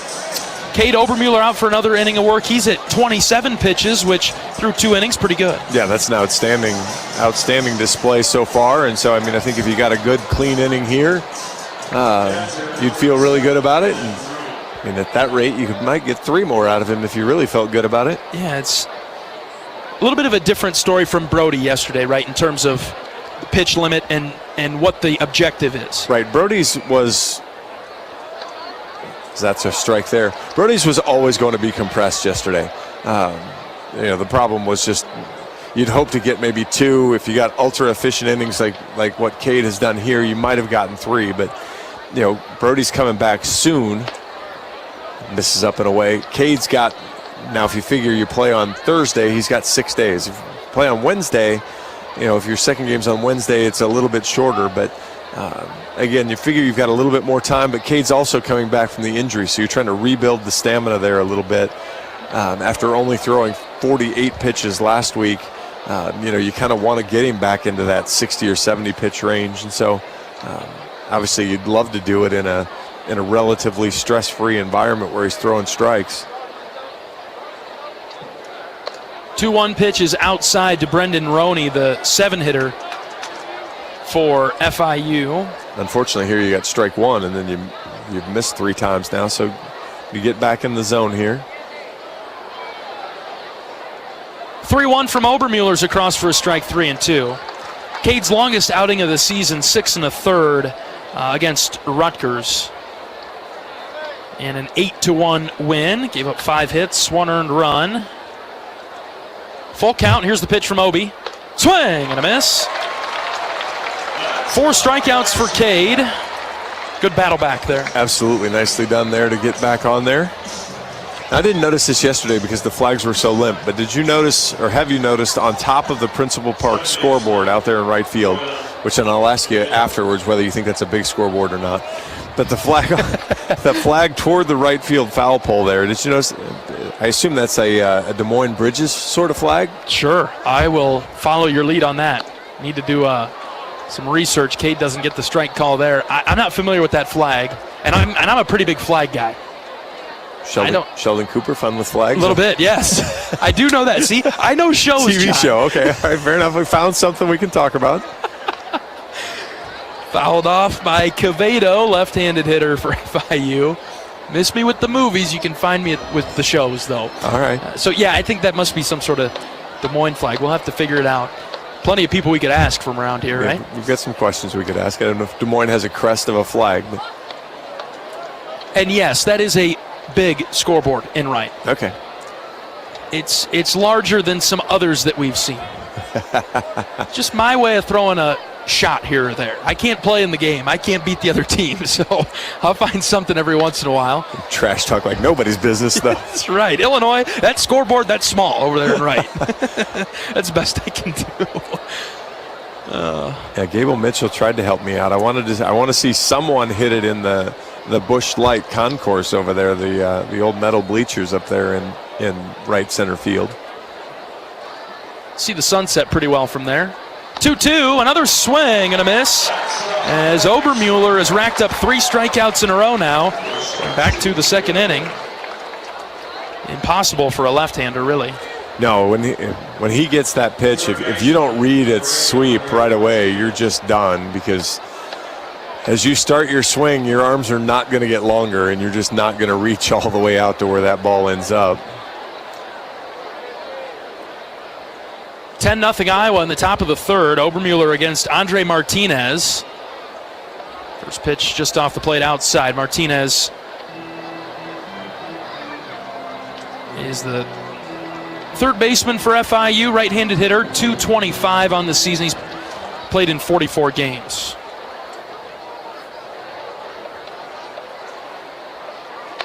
There's strike 1 from Cade down the heart of the plate. And not only do I not have TrackMan, which is really depressing, but they're not even popping the miles per hour up on the scoreboard tonight. They did last night. But we're totally in the dark, aren't we? They are short shifting me on this one. 1-1 from Cade, swing and a miss. High heater. 1 ball and 2 strikes. Obermueller in control.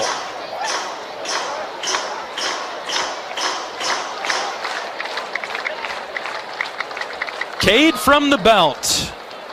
Here's the pitch. Ground ball up the middle. Seegers has it at short. Throw across to Kopp at first base, and another 1-2-3 inning for the Hawkeyes, this time in the third. Iowa leads it 10-0. It'll be Tello, Kopp, and Moore coming to the plate for the black and gold when we return for the bottom of the third. This is Hawkeye Baseball from Learfield. Our mission at Oak Knoll is to provide exceptional retirement living and health services through life care. I'm Steve Rowe, CEO. We are a not-for-profit life plan community and have served the Iowa City area for 57 years. Oak Knoll is located near University of Iowa hospitals and clinics, Kinnick Stadium, Carver Hawkeye Arena, Hancher Auditorium, and downtown Iowa City. Visit our website at oakknoll.com to learn more. We're a proud sponsor of Hawkeye Athletics. Go Hawks! I'm Ingrid Lizarraga, breast surgeon at the University of Iowa Holden Comprehensive Cancer Center, the state's only NCI-designated cancer center. Here, we look beyond just the type of cancer you have to discover the molecular details of the disease. We have teams dedicated to each cancer type, with treatments and trials you won't find anywhere else in Iowa. Go to uihc.org/cancer.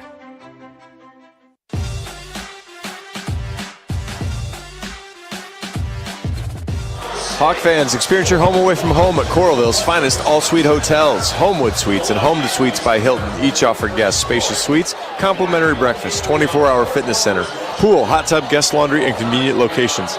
Let their warm and friendly staff take care of you and your family when you visit Hawkeye Country. Bottom of the third inning at Principal Park in Des Moines. Game 2 of the series between Iowa and Florida International. The Hawks flying out to a 10-0 lead as we get to the bottom of the third. This looks much more like it from Iowa. The kind of up and down season that it has been, this has certainly been an up game so far. Oh, very good response to the offensive challenges from last night. And last night it wasn't that they lacked any hits, it was just they lacked stringing them together. And, you know, unfortunately, the two hits that FIU had, they strung together and it generated a run. And in a one-run game, that was enough. Evan Allwine continues to pitch for FIU in the third. Raider Tello leading things off. He's 1 for 2 today. He had a triple in the first.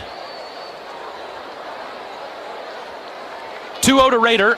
That's across for a strike, 2-1. And so Raider told us the story today, this morning, about what happened yesterday on his double down the line. We thought he singled and rounded the base and then didn't know where the ball was, so he stopped.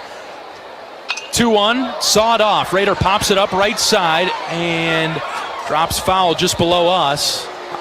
2-2. I was ready for the ricochet. Yeah, you stopped mid-sentence. You're leaning out the window. Oh, I was. I was out the window. I was trying to find out if I had a cord on me to go, but it turns out he missed first base, so he had to go back to first base. 2-2 is low, just a touch outside, full count. So as he rounded the bag, trying to leg out the double, which he said he was going to turn into an inside the park home run when the guy couldn't find the baseball. but as it turns out, he missed first, and so he had to double back. Full count pitch to Tello. Raider hits it in the air, left center field. This will be a gapper. Get going, baby. It is gone. Adios, pelota. Home run, Raider Tello. Haven't got to say that nearly often enough this year, but roll one off the tongue goes off the concourse out there in left center field. That is home run number 6 for Raider Tello as the Hawkeye barrage continues. Well, for all the games that Iowa's hit a ton of ground balls, they're making up for it tonight. Everything's been elevated for Iowa tonight. And again, I'm a little bitter that I don't have TrackMan tonight of all nights to be able to give you distance and miles per hour off the bat, but there have been some good ones so far. 11-0 Iowa in the third. Davis Kopp is up now. First pitch to Davis. That's up and in. Hawkeyes with 10 hits already, 6 of the extra base variety. When Davis Kopp has made 2 of the 6 outs, and he may have hit the ball as hard as anybody on both of them. He wants in on the fun. The 1-0 pitch is downstairs. That's 2-0. Good take there. Isn't frustrated, didn't expand the zone, stayed behind it. 3 home runs for Iowa tonight. 2-0 pitch to Davis. Fouled back and just to the left. The window next to us. They don't even have the window open to make a play. John, if that's over about 5 feet, maybe 10 feet, we got our window open. One of us has a broken hand. Tell me, are you catching it? I'm catching that. Are you kidding me? All right, just making sure. 2-1 to Kopp. Took it upstairs, ball 3. Because you're the guy that forgot to bring your brand new spanking glove for the first month of the season. Can you believe that? Maybe that's part of the luck that needs to carry over to Omaha. Kopp shoots this into left center field. Shortstop going back, still running it. Drops over his head. In front of the left fielder. Kopp is on. His first base hit of the game. That's a single. And now every Iowa hitter has gotten on base today. Well, and that is the ultimate baseball is a funny game, as he gets fisted there and just powerful swing, but it's all he can do to flare it out over the shortstop's head after he demolishes 2 balls that the center fielder tracks down. So good for him to stick with it, get paid off. Now 1 for 3 in the game. 11-0 Iowa in the bottom of the 3rd. Here comes Reese Moore. Reese with a double and a single today. Swings at the first pitch, grounds it right to the first baseman. He touches first base, throws it to second. The tag is applied on Davis Kopp for a 3-6 double play. Pretty darn good play right there. That was. And not always an easy thing for the shortstop, but Ulloa comes in, does a good job, makes the tag.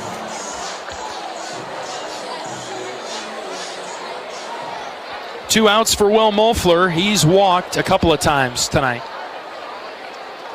First pitch to Will. That's a strike on the inner half.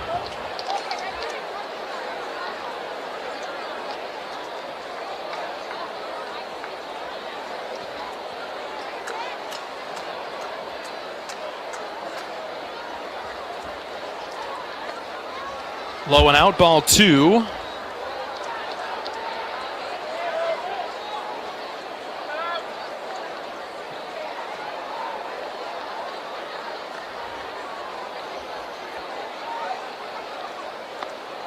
There's ball 2 to Moeffler. 2-1 now. You were just anticipating. But after yesterday, when Reese walked but didn't walk, who knows? Which might have been the other sign that weird things were happening yesterday. Right. Here's a ground ball to short. Ulloa scoops it up off the dirt, throws it on the run over to first base for the 3rd out. And that'll do it for the 3rd. Iowa leads it 11-0 after a bomb from Raider Tello to left field. 11-0 Hawks. We're back for the 4th right after this. This is Hawkeye Baseball from Learfield. You become America's best-selling brand? Let's break it down. Innovative tech means smarter and safer driving. Intelligent all-wheel drive will keep you ready for anything. And built Ford tough trucks will always get the job done. Plus, come into your local Ford store today and get super low APR financing, big cash back, and great lease offers on Ford's full line of cars, trucks, and SUVs. That's Ford, and that's how you become America's best-selling brand. Sales claim based on calendar year sales. American Equity salutes today's hero of the game as a proud sponsor of the ongoing recognition of our military during Hawkeye games this season. Please join American Equity in thanking all who have served our country. American Equity is more than just retirement savings and income products. They are committed to providing you best-in-class service and high-quality retirement income that helps deliver the independence to dream and reach your goals. To learn more about American Equity, please visit their website at american-equity.com.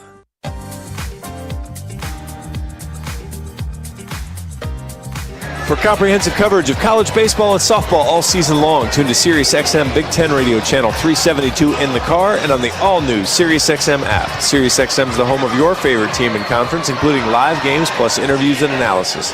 So cheer along online with the SiriusXM app and listen to your favorite team anywhere.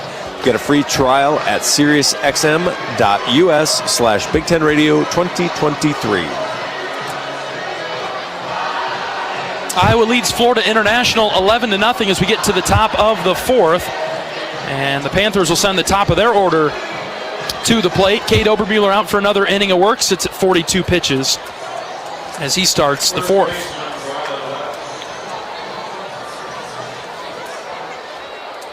One more really efficient inning out of Cade. And if it's super efficient, maybe two. Right. Ooh. Slider tried to bring it in the back door, didn't get the call. Ball one. I saw maybe a little bit of a flinch by Trey Nelson, the home plate umpire. Didn't commit to calling it a strike. 1-0 on Brylan West. Grounded out his first time up. Cade throws it by him. Wave and a miss. 1-1. West is interesting. For 6'4", 242, there's a lot of just kind of punch swings. Not even really full, powerful swings. There's a strike at the knees from Obermueller. Low inside corner, 1 and 2. I mean, he does have 26 extra base hits, so it's not like he doesn't get any of those. But we saw yesterday just that kind of little bat flicks to stay alive on 2 strike pitches. Cade from the belt, kicks and fires. This is fouled back to the screen. There's our cord again. Yeah. We identified where the crowd mic was. And anything hit to the right side of the protective screen, that'll rattle the decibel level. There you go. Swing and a miss. Cade with another strikeout, this time of Brylan West. 1 away in the Panther fourth. 6K is through 3 1/3 for Cade so far.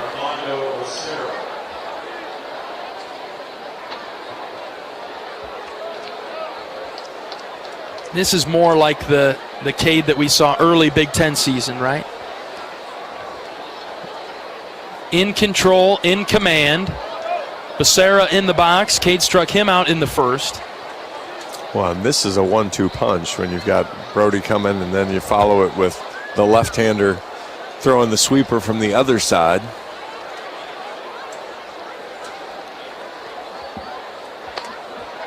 Trying to get that slider to come in the zone, and he keeps it inside on back-to-back pitches to Becerra. 2-0.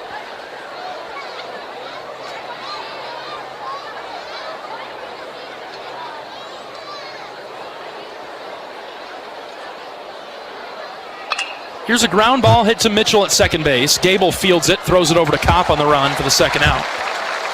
Nice job there. You know, you don't try to do anything too fancy on the 2-0 pitch, but you get it in the zone and get a cheap out there after falling behind in the count. And the first time tonight that we've seen Cade, really do that and not throw strike one or get back to an even count, and trust his defense behind him to make a play to help him out. Ryan Guida comes up. He's the DH, right-handed hitter.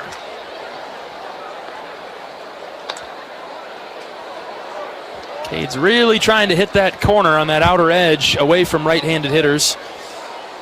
Just missed there, ball one. He tries to nibble a little on strike one.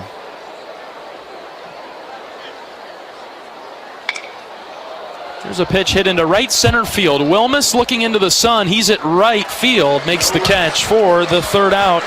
Another 1-2-3 inning. Nicely done by Cade Obermueller as he comes off the mound with a clean 4 innings. 11-0 Iowa. We're back for the bottom of the fourth right after this. This is Hawkeye Baseball from Learfield. At MidAmerican Energy, our 1.6 million customers depend on our energy 24/7. That's why we work 24/7 to deliver the safe, reliable energy you need. To keep our 99.9% reliability record, we're enhancing our technology, improving resiliency, and investing in critical infrastructure. We're generating power from all available resources to cover any increases in demand. And we're innovating to ensure you always have the energy you need. MidAmerican Energy, obsessively, relentlessly at your service. So do I need vaccinations? If I don't get vaccinated, how sick can I get? Can I get multiple vaccines at once? What's done to make sure vaccines are safe? It's important to address your concerns about vaccines. Just make sure to get answers from people you can trust. Ask your doctor or healthcare provider about vaccinations, because they know you and they'll always put your health first. A message from the Iowa Department of Health and Human Services. University of Iowa Healthcare has the game plan for your same-day healthcare needs. If you need treatment for a common illness or minor injury, visit one of several UI Quick Care or Urgent Care locations throughout the Iowa City-Cedar Rapids corridor. Their care and expertise will help you get back in the game. UI Healthcare is proud to sponsor your Iowa Hawkeyes. Bottom of the fourth inning in Des Moines, Iowa leading FIU 11-0, and the Panthers will bring in a new pitcher as Iowa sends Mitchell, Wilmus, and Seegers to the box. Bryce Green, a right-handed junior, enters. 0-1 in 17 appearances and 8.31 ERA, 17 and a third innings, 24 hits, 23 runs, just 16 earned, but 19 walks and 21 strikeouts to go with a .333 opponent batting average. Fastball will get up in the high 80s. He'll throw a slider as well. Kind of gets a little bit down to the side. It's not full sidearm, but he's going to throw it down from a lower slot and get some run then back in on right-handed hitters. So Hawks will have to kind of stay with it. If he gets ahead of you, he's going to come back and try to hammer you with that slider. So right-handed hitter can try to look out over the plate, drive the ball out into right maybe, or if you crowd the plate a little bit, you can get on it and then jump hook one. Yes. 11 runs on 11 hits for Iowa today. We're in the bottom of the fourth. Iowa's second baseman Gable Mitchell steps in the box. Thought about swinging at the first pitch, and he watched it go by for a strike, outer third.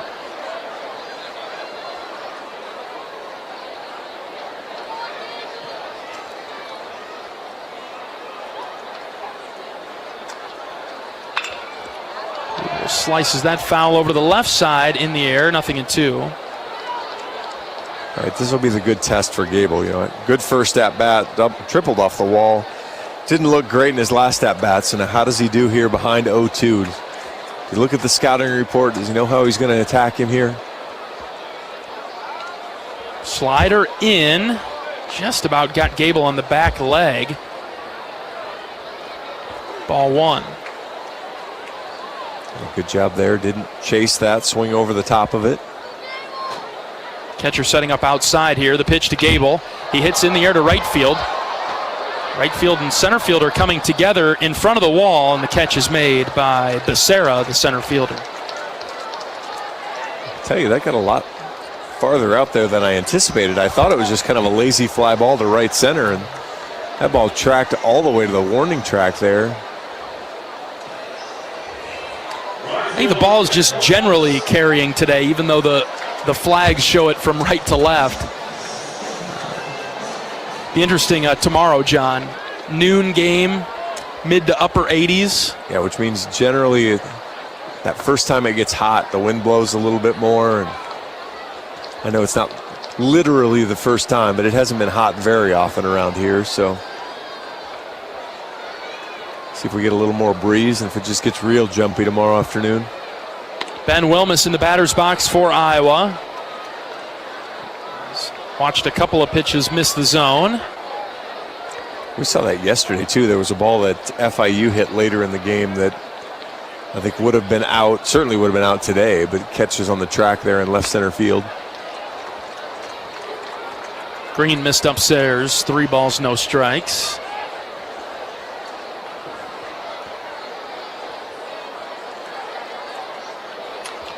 Michael Seegers on deck, Wilmus in the box. 3-0. That's on the edge, strike one. What do you think, more or less than last night? I think more tonight. I agree. Last night was what, 44? 43? 42-34. All right. Wilmus lines this into the left center field gap, and that'll be down for another base hit for Ben. Ben comes home, and he's playing well. Another single for the Hawkeyes today. Ben is now 2 for 2, reaching for the third time. I would say, what do you think, 6?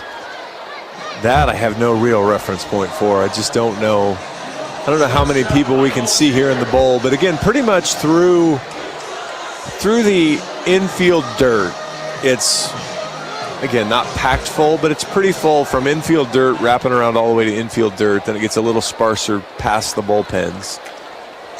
Suites have good number of people in them. Expanded zone on strike one to Seegers. That was a very polite way to say that. Whew. Wilmus at first base with one out in the inning. That one's too far outside. Michael did not offer at that.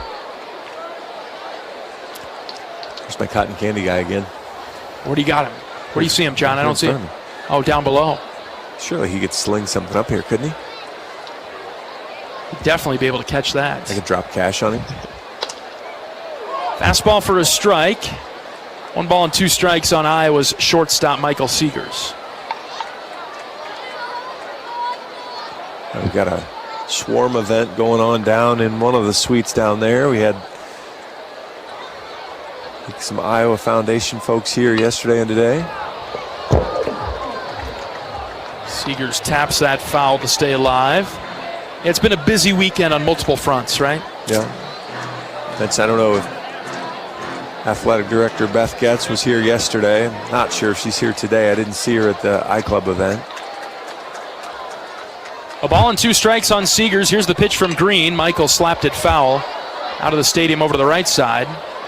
To be fair, I wasn't taking attendance, so I'm not sure.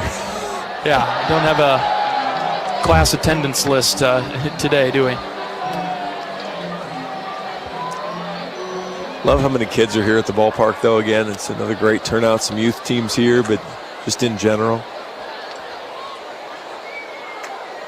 1-2 to Michael, lined foul near the FIU dugout to the right. And you sort of assume tomorrow will be the same. Noon on a Saturday. You kind of battle the youth tournaments that are going on in terms of the youth teams that are here tonight are probably playing tomorrow. Good chance of that. Ball and 2 strikes on Seegers. Lengthy at bat here. The pitch to Michael is outside. 2-2. But yeah, you've got a chance at another really good turnout tomorrow, which is the way the weather's going to be, and chance to get out to the ballpark. And I think you mentioned it yesterday. The last time Iowa doesn't get a play here very often. So 2-2. Michael hits in the air to right. LaCorey in front of the track makes the catch for the second out. So a good chance for the Des Moines parents. We've got a good contingent of Des Moines area players, or at least Central Iowa players, that it's an easier trip for family and friends to watch the games here. And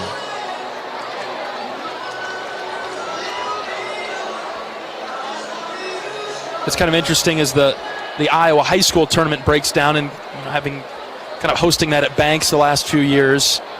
As Cade Moss comes up. Cade hits one high and deep to left. Get going, baby. It is gone.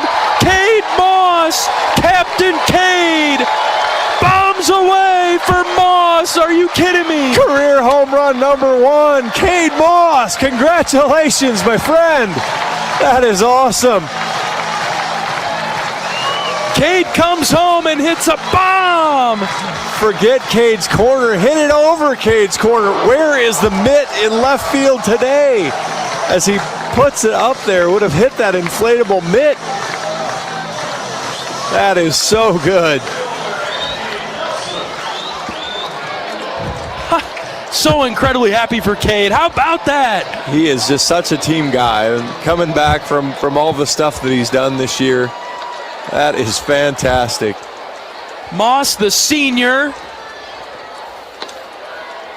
the captain, one of the captains for the Hawkeyes, makes it 13-0. And there wasn't much of a doubt about that one, was there, John? No, once it stopped hooking early, and then it was just, all right, carry over that tall wall. Don't hit the top of it. Please, yes. And he got it over the wall. Again, the senior who's just kind of given everything to the program.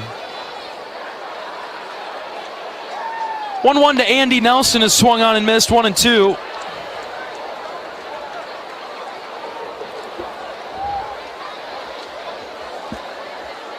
I called some of the games when he was a sophomore, getting his first action, and the challenge he had of kind of getting that first hit. And then he came on, had a pretty decent year that sophomore year, but it wasn't really supposed to be in the mix. But such a good defensive catcher, worked his way in, and just been kind of working to find his niche with the bat, but just does everything asked of him. Full count now for Nelson. Cade missed a little bit at the beginning of the year due to injury, and then was here and there through the middle part of the year, and now is fully back behind the plate. Such a strong catcher, and to see him rewarded offensively, outstanding. Here's a 3-2 to Nelson. That's in on the belt. Ball 4. Well, that hamate bone injury is just such a tough thing to come back from. I mean, he could catch before he could really effectively hit, but if you're going to put him in to catch, he's got to hit. Yes. And so it was really about, what's his pain tolerance of catching, catching a staff with Brody Brecht and Marcus Morgan and Cade Obermueller and the guys that throw in the mid-90s. And then, oh yeah, we're going to need you to go ahead and take some swings even though they're going to hurt. But he did it. That's right. First career home run for Cade Moss. And you know what? As much as we would have liked to see that at Banks throughout his career, no better place than for him to do it in front of family and friends. Coming back home, a good group here. Tello behind in the count, 0-2. Raiders really done the hard part of the cycle. Man, just needs a single and a double now, right? 0-2 with 2 outs. Pitch to Raider. Outside, laid off. Now with the run rule in effect, he might not have a whole lot more at-bats to go get it done, though.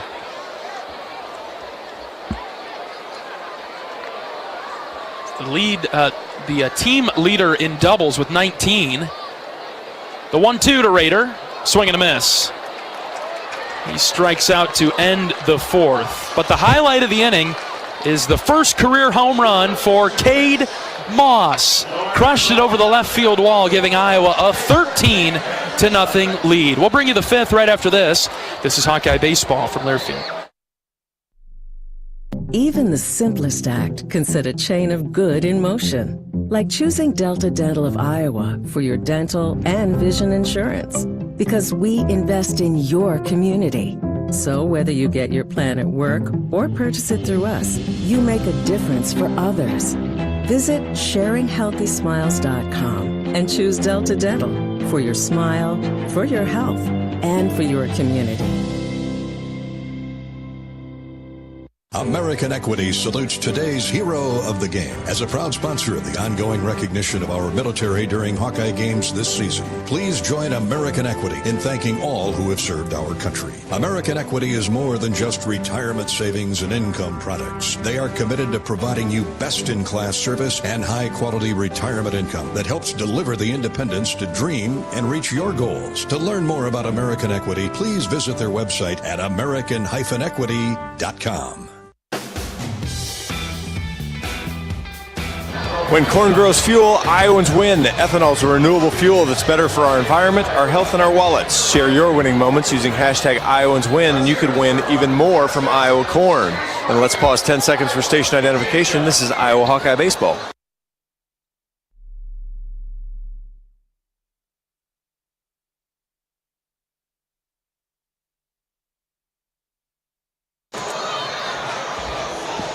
Top of the 5th inning in Des Moines. Iowa on top of FIU 13-0. Cade Obermueller comes out for the 5th, and he'll pitch for the Hawkeyes. Middle of the order for FIU, it's Ulloa, LaCory, and Frett. Ulloa has FIU's lone hit this evening. Hit one past Davis Kopp, but then was erased on a double play ball. Cade's actually faced the minimum here in the top of the 5th inning. Another high strike. The Moss family's right kind of off home plate over there. Has been able to hold court over there now. 0-2 from Cade is lined foul down the right side. Look out in that first base coach's box. Good moves to hop to his right.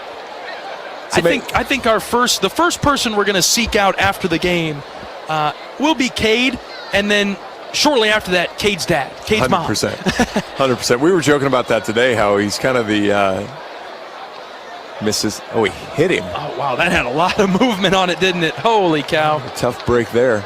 We were talking about that today, how Cade's one of the team captains. Well, Troy might be one of the parent team captains. That's right. So,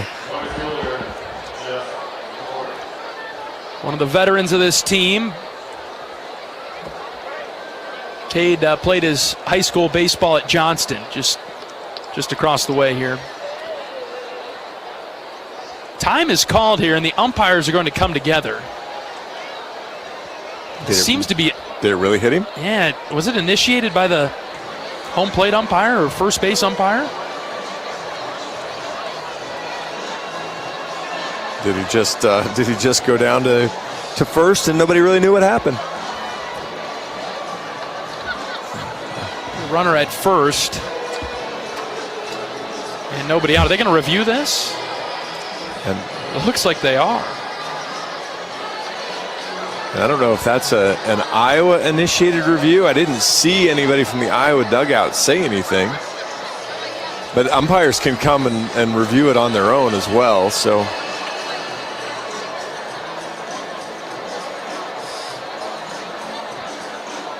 looks like there's a review taking place to see if Ulloa was actually hit by the pitch. Place over to the third base side. If things go properly here for Cade, you think this is it? Get him through 5? Sits at 55 pitches?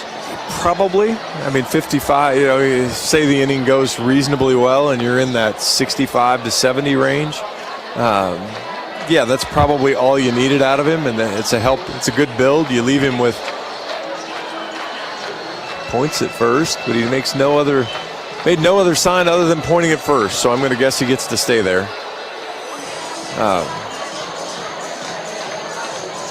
But yeah, I would assume that this would be it. The nice part too, you get him through 5, you put him in line for the win, because he clearly deserves the win. Right. So let him get it, and now he needs to hold up his end here. LaCorey in the box. They do allow Ulloa to stay at first base. There's a slider. It dropped in for a strike. Because we've sat here a couple times and talked about a pitcher's pitch count and, hey, this will be great, and then all of a sudden the pitcher stopped doing what he's been doing. Right. So get Cade to keep finishing up what he's doing here and get through 5. And I do not want to put the cart in front of the horse. And I'm kind of in the thinking, you get Cade out of there when he's confident and finishing off a really nice start. So let's get through this inning first. Inside with a sharp fastball, 1-1.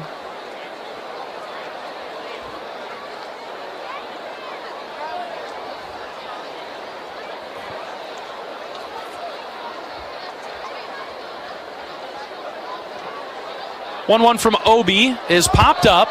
Right side, foul ground. Kopp giving it a look in front of the FIU dugout. Davis makes the play in foul territory for the first out.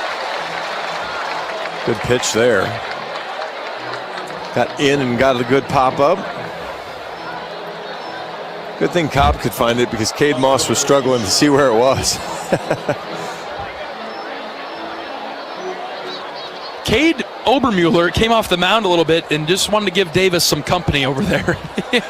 And as Davis started to float back towards the foul line, he almost bumped into Cade. One out for Keyshawn Frett. First pitch from Obi is high and out, ball 1. I've described Cade as a live wire. He's kind of constantly vibrating, and there's a lot of movement in Cade. Nervous energy to get burnt off. Yes. 1-0 is a fastball outside. A throw down to first on the backside is just a little bit late as Ulloa dives back in. I've actually spent a lot of time talking with Cade this weekend. I don't know how it's happened, but at the meal tables, we've wound up at the same place, and I do most of the listening when Cade is talking. Outside, ball 3. There's been I don't know if you've seen the clip, John, of the Boston College basketball player that their season comes to an end, and one of the reporters asks him, what's the thing that you're going to miss the most about your career coming to an end?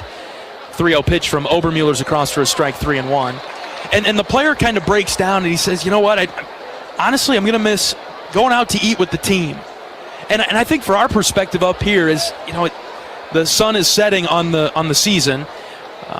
For us up here in the broadcast booth, that's another aspect. Is Cade gets another strike there, 3-2. Is just some of the best parts for us are, Cade's home run's great, Raiders home run's awesome, a win is great, but a lot of our best moments are when we're off the air with the guys. Oh, I've said the hardest part, I do volleyball and this. The hardest part for me is senior day. You lose this group of people that misses just low, ball 4. First walk for Cade, so again, good job there. See how he does here with 1 out. But yeah, that's been the tough part is these athletes all turn over, and obviously, with what we do, you're around them and you root for them, and you care for their success. But it's, for me being parent age to most of them, you just want to help them succeed, and it's not about succeeding at baseball. It's, some of these guys will have careers after, and some of them will have very long careers after, but most of them are going to have to quote unquote get a real job somewhere along the way and make a go of it. And so you try to help and you learn as much as you can, and they're just, what you find is they go through all the same difficulties that every other student goes, and unfortunately some of them are more public when you strike out for the last out, or you don't get the guy out that you were supposed to get out. Lined into center field, Andy Nelson makes the catch for the second out. Runner will tag from second to third as Roney is out. And I think about that, from our perspective as we watch him the whole season, right? And we're fortunate that the coaching staff kind of welcomes us in, and I think it makes the highs higher for us and the lows a little bit lower. maybe for both of us, we're in a different stance there. I'm still learning how to deal with some of the lows, but that's been one of the best parts of the job, is usually when we're off the air with the guys. And I guess I just thought of that basketball clip of that Boston College player, and I'd encourage really anybody to go out and watch it. And if you see it, you might make fun of the kid for saying, well, eating, it's not an on-the-court memory, but then when you're around student athletes like this all the time, it's the truth. Well, it is, because, you just don't get a chance to play team sports all your life. Of course, we've talked about golf. I'm a big golfer. Golf is not the same as a team sport, playing a sport like baseball or basketball. Obermuller gets a 3-pitch strikeout of Quevedo to end the top of the 5th. Very nice start for Cade Obermuller. 7-strikeout performance for him. Iowa leads it 13-0. We're back for the bottom of the 5th right after this. This is Hawkeye Baseball from Learfield. Nestled on the rolling greens of the iconic Finkbine Golf Course, Bumps Restaurant is open to the public year-round. Whether you're swinging by after a round of golf or just in the neighborhood, Bumps is your go-to spot for scrumptious sandwiches, shareable appetizers, and mouth-watering pizzas. Quench your thirst with our selection of local craft beers, or let our full bar serve you a refreshing cocktail to toast to your game, or just because it's 5 o'clock somewhere. Our happy hour from 2 to 6 p.m. is the perfect 19th hole. Be sure to follow us on Facebook and Instagram to catch our latest daily specials. And here's a little insider secret just for our radio listeners. Thursdays are not to be missed at Bumps Restaurant. It's BOGO Happy Hour. Buy one, get one free on select beverages from our happy hour menu. Whether you're a diehard golfer or just love a great meal with a view, Bumps Restaurant at Finkbine Golf Course is your destination. We're currently open Wednesday through Saturday. Swing on by today. Bumps at Finkbine Golf Course. Great food, great drinks, and the best views in town. See you at Bumps.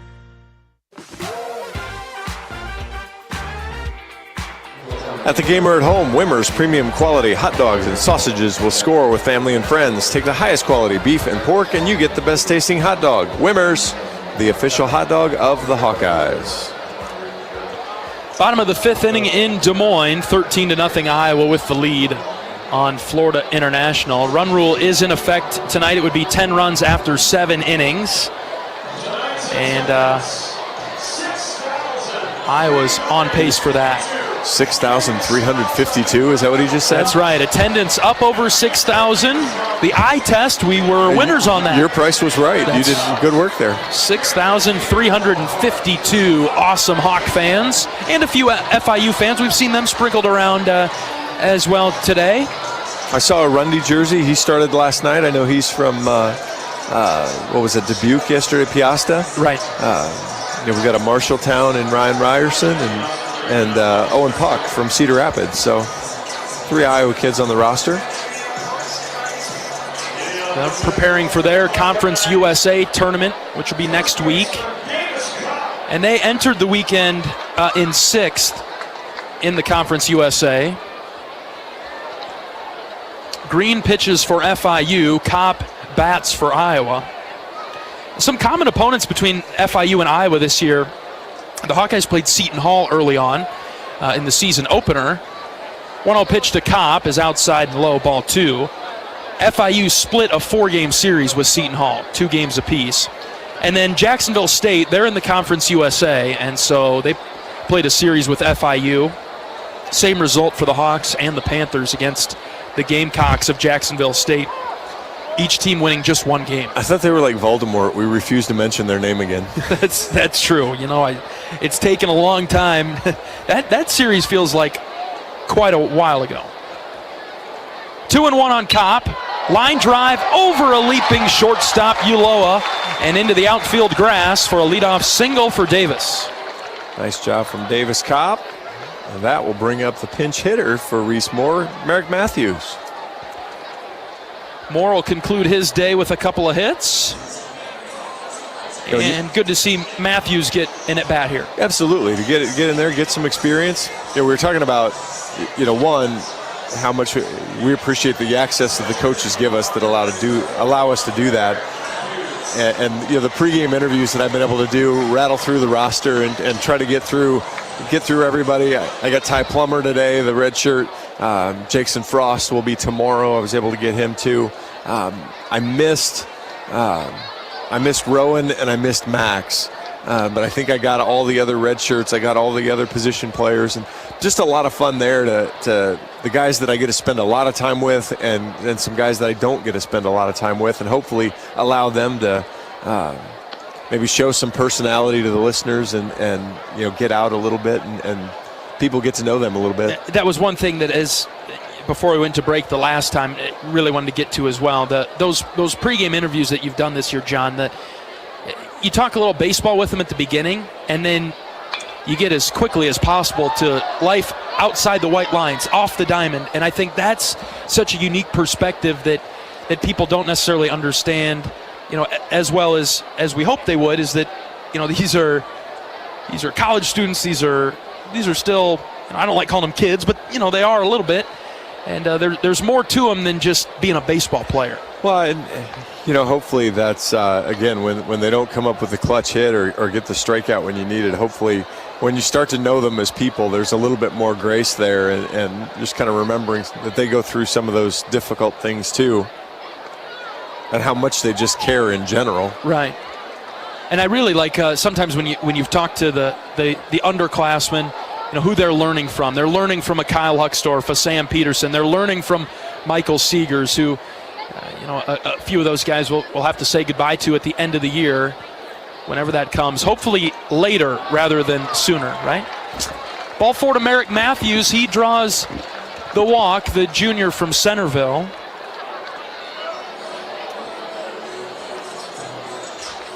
Like with Merrick, works at Harvest Point, the golf course there in Lake Rathbun area. And of course, kind of one of those common things. Darren Fisher, he used to be the head golf professional down there.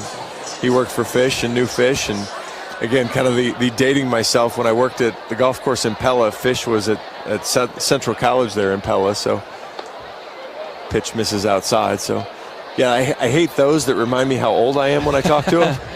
But otherwise.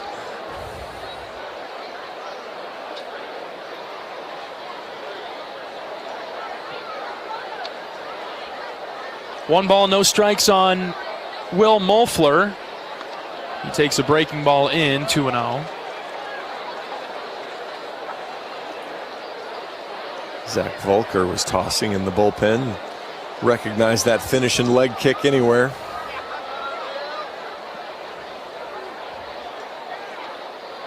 Outside 3-0. Green, a little bit of a hard time finding the strike zone here in the 5th for FIU. 13-0 Iowa, bottom of the 5th.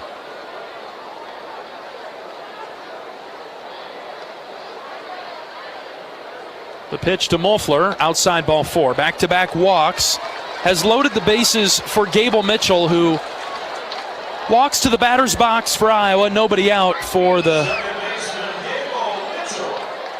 second baseman. We've got time called, and we'll have a mound visit for the Panthers. They do have a right-hander getting loose in their bullpen. I don't know that he's ready, though. He hasn't taken to the bullpen rubber yet. No, but Green does sit at 43 pitches now, so he's kind of starting to run a number up. Not sure what the goal would have been for him, but you know, on his season, you know, he's averaging just an inning an appearance, so he's getting long at this point already. Hawkeyes trying to put the finishing touches on this game. Bottom of the 5th, up 13-0. Sun starting to set over to the left. Really good view as we look past center field. The sun reflecting off the gold dome of the Capitol, the state capitol there in the background. This is a great place to take in a baseball game. I have not been to an iCubs game before, and this is a really fine place to take in some baseball. They've done it right, and you know, the downtown area now with the walk and all the restaurants and entertainment, I guess you can call it, in the area is really good. Exile Brewing Company was where I had lunch today. That was you know, again, the Swarm beer, that sort of thing. That was you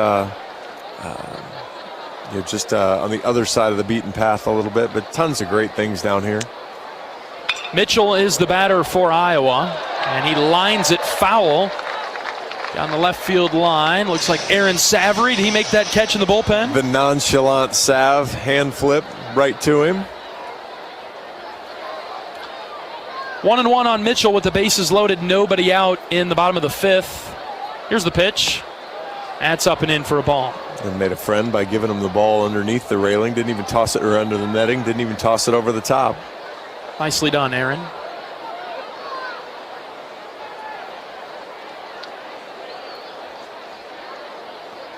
Two balls, one strike. The pitch to Gable. Outside corner, strike 2. I don't know if that was a strike or not, but that was a really good breaking ball. And Mitchell could see it the whole way. It was kind of leaning, trying to blow it off the plate to the outside. But home plate umpire Nelson thought it caught the edge.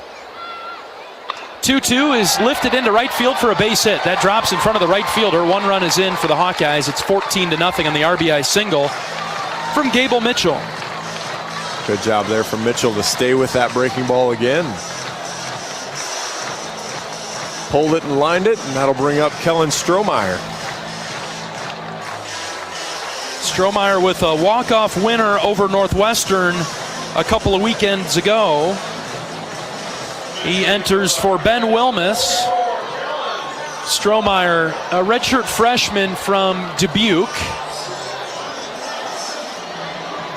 Played at Dubuque Hempstead in college. In high school? Rather in high school, yes. For college, he plays for Iowa.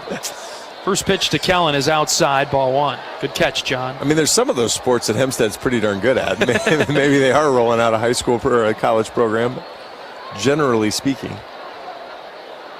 14-0 Iowa in the bottom of the 5th. Bases loaded for Strohmeyer. Breaking ball is a strike. 1-1. Kellen, a highly touted recruit out of high school. And chose the Hawkeyes. Glad that he is wearing the black and gold. Check swing, didn't commit, called a strike anyway, right at the knees, 1-2. Yeah, had an opportunity to go to North Carolina. Decided Iowa City was the place for him. Ball and 2 strikes, the pitch to Kellen. That's low and out, 2-2.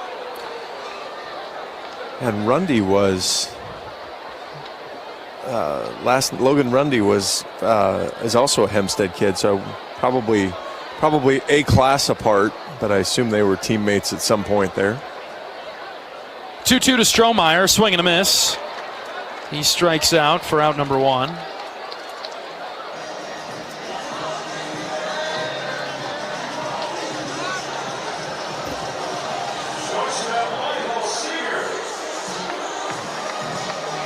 See if Siegs can extend the. We'll have a pitching change first. And Florida International coach making his way to the mound. We'll take a pitching change break in the bottom of the 5th. Iowa leading 14-0. We're back in a moment after this pitching change break. This is Hawkeye Baseball from Learfield. Nestled on the rolling greens of the iconic Finkbine Golf Course, Bumps Restaurant is open to the public year-round. Whether you're swinging by after a round of golf or just in the neighborhood, Bumps is your go-to spot for scrumptious sandwiches, shareable appetizers, and mouth-watering pizzas. Quench your thirst with our selection of local craft beers, or let our full bar serve you a refreshing cocktail to toast to your game, or just because it's 5 o'clock somewhere. Our happy hour from 2 to 6 p.m. is the perfect 19th hole. Be sure to follow us on Facebook and Instagram to catch our latest daily specials. And here's a little insider secret just for our radio listeners. Thursdays are not to be missed at Bumps Restaurant. It's BOGO Happy Hour. Buy one, get one free on select beverages from our happy hour menu. Whether you're a diehard golfer or just love a great meal with a view, Bumps Restaurant at Finkbine Golf Course is your destination. We're currently open Wednesday through Saturday. Swing on by today. Bumps at Finkbine Golf Course. Great food, great drinks, and the best views in town. See you at Bumps.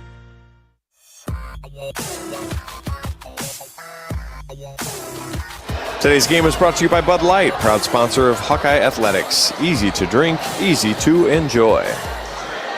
Pitching change for Florida International comes in the bottom of the 5th with Iowa leading 14-0.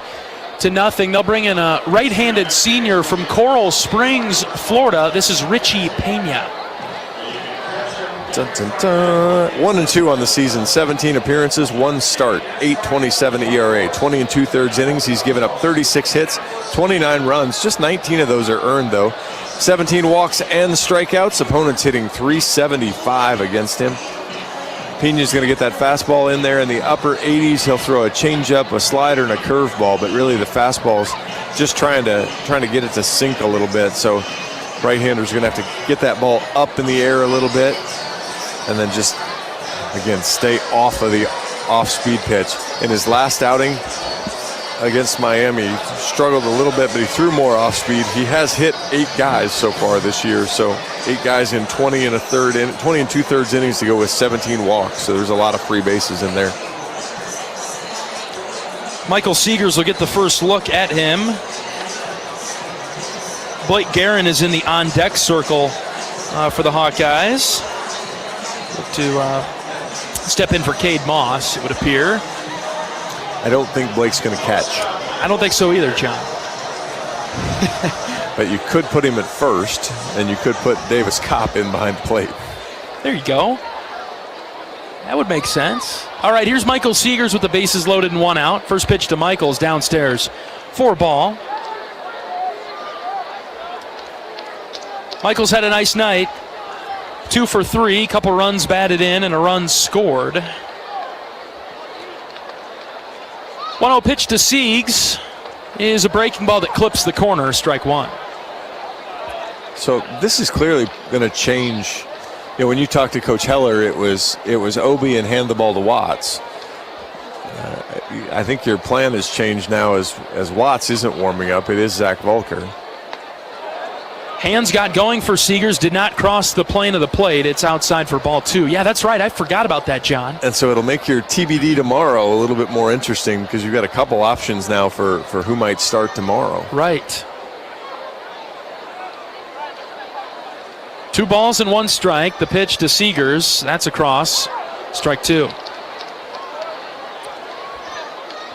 Purdue 2-1 over Illinois in the 5. Okay. Low-scoring game in West Lafayette. Illinois just 2 hits. 2-2 on Seegers. Here's the pitch. This is lifted down the line and right. Right fielder giving chase towards the line. It will drop on the line. No, called foul. Foul ball just to the right. And foul.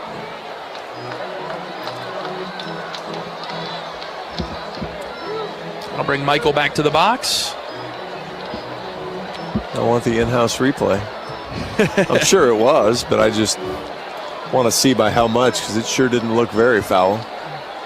That's like, how about the movie Twister, John? One of the few that I've seen. Okay, what about it? The first tornado. Joe, I want to see it. I want to see it. She's crawling through the mud, coming out under the viaduct so that she could see the tornado when they were taking shelter. Do I have you? Do I have you on one, John? That's pretty good. That's a good one. You know it. I do know that one. Oh, I tried to get one that you didn't know. All right, I'm all out. 2 balls and 2 strikes on Seegers with the bases loaded and 1 out. Pitch to Michael. Ground ball left side. This is right to the third baseman. He steps on third, and that's his only play. Ooh. That was not a good choice. Matthews scores to make it 15-0, and that just took too long to turn any sort of double play. Yeah, no chance on throwing Seegers out on that chopper. He had to go to second as soon as he got it, and might have had a play there, but yeah, John Bonenkamp and KJ Pilcher have a Twitter war every time Twister comes on. John Bonenkamp, it's the best movie ever made. KJ Pilcher wants to give him a cow catcher. It's a very entertaining debate. Or I guess that debate's probably not an accurate term for it. A back and forth? Yeah, back and forth.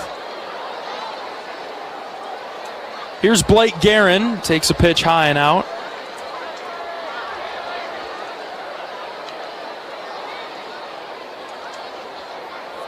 And yes, it's one of those movies when I'm flipping channels that I'm nearly required to stop at. Good. I like that, John.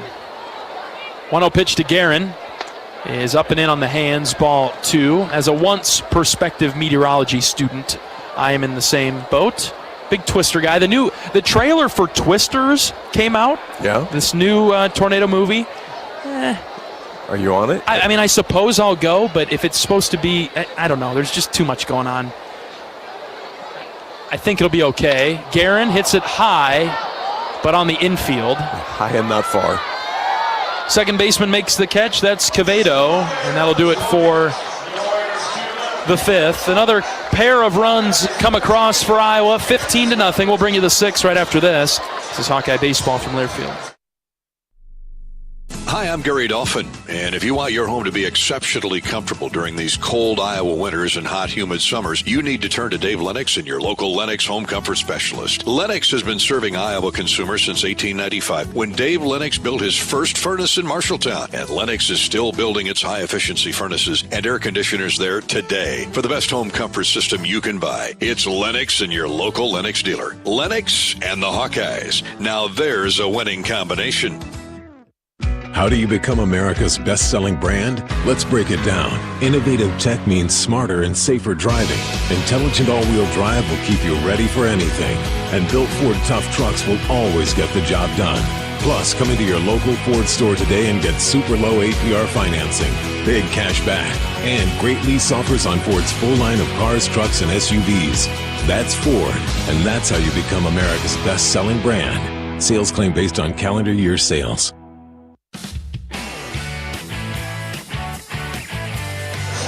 As a proud sponsor of the Iowa Hawkeyes, U.S. Cellular wants you to make the most of today by choosing game day traditions first and scrolling later. U.S. Cellular, built for us. Iowa leading Florida International 15-0 as we get to the top of the 6th. The Hawkeyes will bring in a new pitcher, and it'll be Zach Volker, the right-handed redshirt junior from Granite Bay, California. 1-0 on the season with a save. He's got 14 appearances, 12 innings, 21 hits, 17 runs have all been earned, walked 8, struck out 10. Opponents knocking him around a little bit.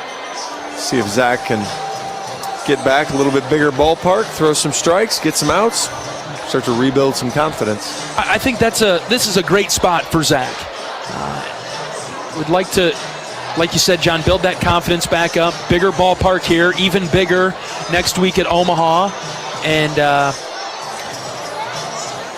think if Iowa wants to have the best shot at making a good run, you might need some innings from Zach, especially as you get deeper into that weekend. Well, exactly. If you're gonna win on Sunday, I mean, we were talking about it just as we remembered last year. You know, the Iowa-Maryland championship game. The weird thing about the way it works is the championship game is a bullpen game, and unless you have 4 quality starters, and so that's one of the things you saw from Sav yesterday. 85 pitches. The next time Anthony Watts pitches, you're going to try to get kind of up in a higher number. A guy like Volker, a guy like Whitlock, you're going to need those types of guys that can go 2, 3, 4 innings, be effective, chew it up, not walk a lot of guys, throw strikes. Andre Martinez, the batter for FIU. So Kopp did move in to catch. Blake Guerin stayed in the game. He's at first. We got Kellen Strohmeyer that stayed out in right, and Connor Hennings just came into center. Or did they switch? You're very close. Strohmeyer is in center. Hennings is in right. So they flipped over. Yep. And so in terms of the batting order, Hennings goes in for Nelson. Yeah, he'll lead off next inning. Called strike there, 2-1. Yeah, this is going to make your book ugly. Whew. Making the changes here. 2 balls and a strike on Martinez. Volker, the right-hander, from the windup. Here's the pitch, low and out. Tried to go slider and missed.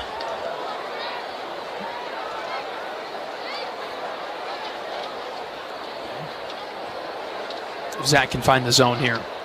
3-1 pitch. Here it is. Foul tip into the glove, 3-2. So right now, all you want to see Hawkeye pitchers do is fill up the strike zone. Yes. There's no, hey, go check the edge here. It's nope. Here it comes. Hit it. It's at 15-0. You don't want to be walking guys, especially leadoff guys in an inning. Unfortunately, Martinez draws the leadoff walk, and it'll go to the top of the order for Brylan West. And they've got a pinch hitter coming up, it looks like, as FIU will bring up Adrian Figueroa, left-handed hitter from Miami. –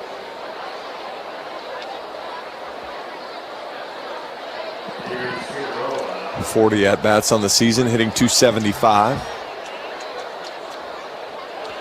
Martinez at first base. Iowa leading 15-0, top of the 6th. Volker goes breaking ball, high and out. I love how you're still old school enough that you have your stats there taped to the window, but you have StatCast with the numbers right in front of you, but you're looking at the paper trying to find his hits on there. Wow, you just exposed me, John. I mean, the guy's like highlighted right there, one guy right there. And here I am looking, trying to find which guy, how many at-bats, where is he hiding at? And you beat me to it, and I wonder why. John,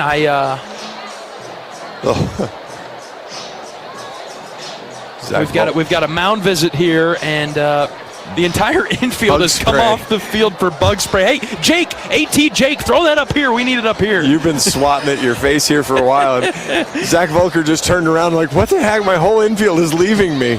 What did I do? I just walked one guy. Bug spray being applied. Raider. Goodness. Now he's got it on his hands. I'd bunt if I were if I'm Figueroa, because it's either going to slide out of his hand or it's going to stick, one or the other. It's not coming out cleanly. Quite the character. All right, Volker deals upstairs for ball 2. Zach is typically a strike thrower, and it's maybe just shaking off a little bit of rust here.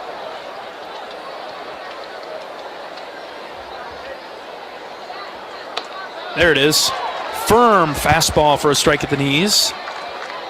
And that was one of the things that Zach, when he really converted and embraced the reliever role, he can get it up there, 95, 97. He's really got some movement. Fastball inside corner. That looked good, and it's a called strike. Looks like he's got a little anger now, too, as he snapped that back from Davis Cobb. 2 balls and 2 strikes.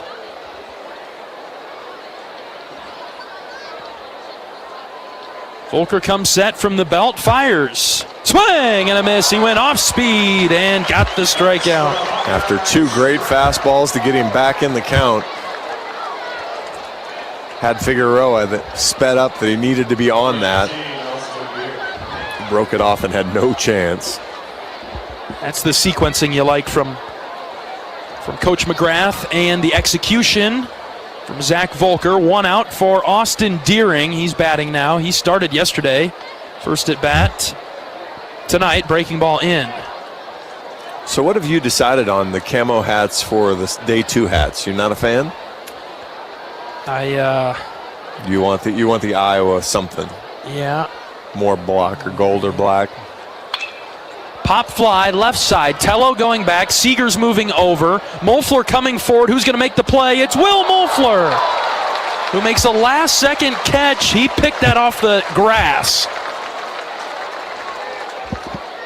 Less than entirely graceful, but playing the hitter to pull a little bit. Had a long way to go, and had 2 guys running at him on top of that, so he had to kind of abort mission. 2 outs in the inning for Guida. Yeah, the camo hats for Iowa that the Hawks have been wearing on occasion, well, I guess for the last, 3 weeks or so, they're okay. I don't think anything in the black and gold is bad. Fair. You know me, I'm a traditional black and gold uniform. You're a young guy with an old soul. I am, which is why I have my paper, John. I got my paper scorebook. I don't like the technology that much. 1-0 pitch from Volker. That's fouled off over to the right, 1-1. I see everybody fidgeting with the wristbands down there. I miss Coach Heller at third base. I love Mitch Bowe, but I miss Coach Heller at third base going through the signs. There was something about Coach Heller at third base. Coach Heller has no chance to get it in the 8 seconds he's allowed now to do it. You know, John, sometimes you make the joke that you're the grumpy old man waving at the cloud. I think that's me more times than not. Here's a line drive into the gap in left center field, down for a base hit. Runners will be at the corners for FIU with 2 outs. That's the second hit of the game for the Panthers. Matches their hit total from last night now. Iowa fortunately a little bit ahead of their hit total and certainly louder damage.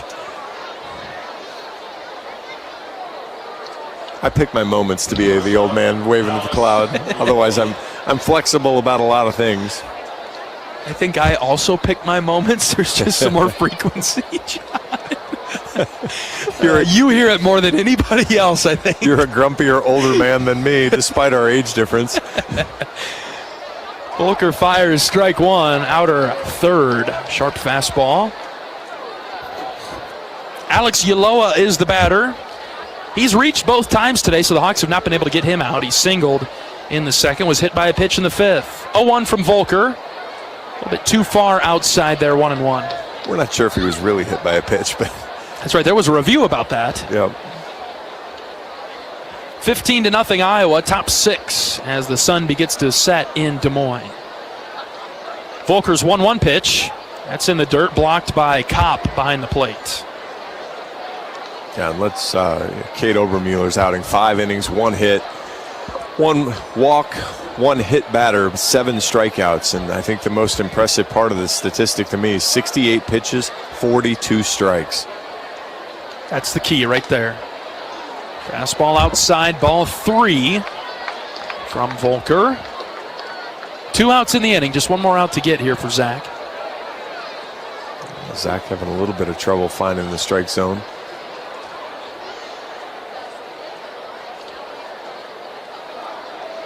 (3-1), he offered at that. Check swing. The home plate umpire called it. So Davis is checking down to first. And there's no debate. Yaloa is trying to walk to first, and the home plate umpire said, excuse me, you might want to come back. You can stay away if you want, but we're going to pitch it. Yaloa calls time and steps out, now back in. 3 balls and 2 strikes, see if Zach can get him. Payoff pitch from the belt. Here it comes from Zach. Low and out, ball 4. Not sure if Zach's frustrated with the home plate umpire or himself, but looked low and away to me. Davis did a nice job of pulling it back up, but looked like he missed. Zach is another one of those fiery competitors. Holds himself to a very high standard. And he's so mild-mannered away, and that's it's incredible. But when he gets between the lines, the switch flips. And bases loaded, 2 outs. Here's Jeff LaCorey. There's strike one. Good start from Zach. Zach does remind me a little bit of Al Raboski. Yes. Yeah, with some of the strolling around and the 0-1 is lined fair into the right field corner. FIU's on the board. They've scored 1. Here comes a second on the 2-out double from Hector Candelas, who was a pinch hitter instead.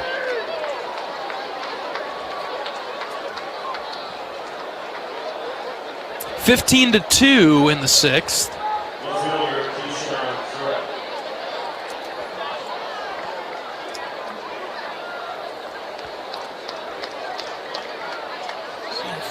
It's funny how, not funny is not the right word because Zach doesn't find it funny at all, but how bad luck kind of finds guys.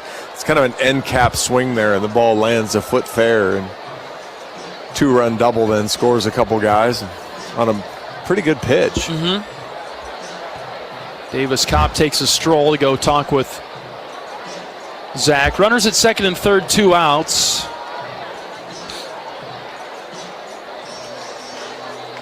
But again, one of the things that you've seen Iowa do, well, what you saw Cade do well tonight was limit free bases, and we getting out of this inning, and Zach's given up a couple free bases, and he's paid for them now with 2 walks and a single, but then the double plates 2 runs. Yeah, we lost both 3-2 counts and walked both guys. Volker will go from the windup now. Keyshawn Frett is the batter. Fastball, strike 1. Second and third, 2 outs, 15-2. Iowa with the lead. Top 6. The 0-1. Swing and a miss. Nothing in 2. I want to see Zach basically turn his back now to the hitter and swing through and go full Hraboski on this pitch. Sync it up. Go for it, Zach. No balls, 2 strikes with 2 outs. Here's the pitch from Volker. Swing and a miss. Zach gets the strikeout for the 3rd out. A couple of runs come across for the Panthers. It's 15-2 Iowa. We'll bring you the bottom of the 6th right after this. This is Hawkeye Baseball from Learfield. Brown Deer Golf Club offers a pure golf experience. Manicured bent grass fairways with tees and greens carved into gracefully rolling landscape.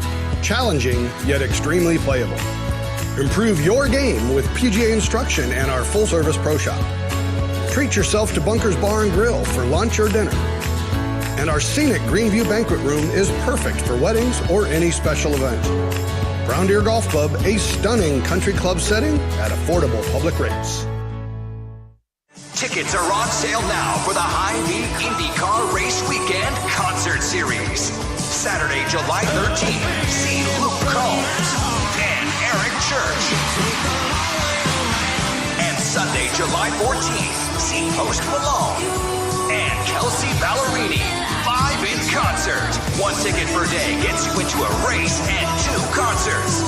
Tickets on sale now at HyVeeIndyCarWeekend.com.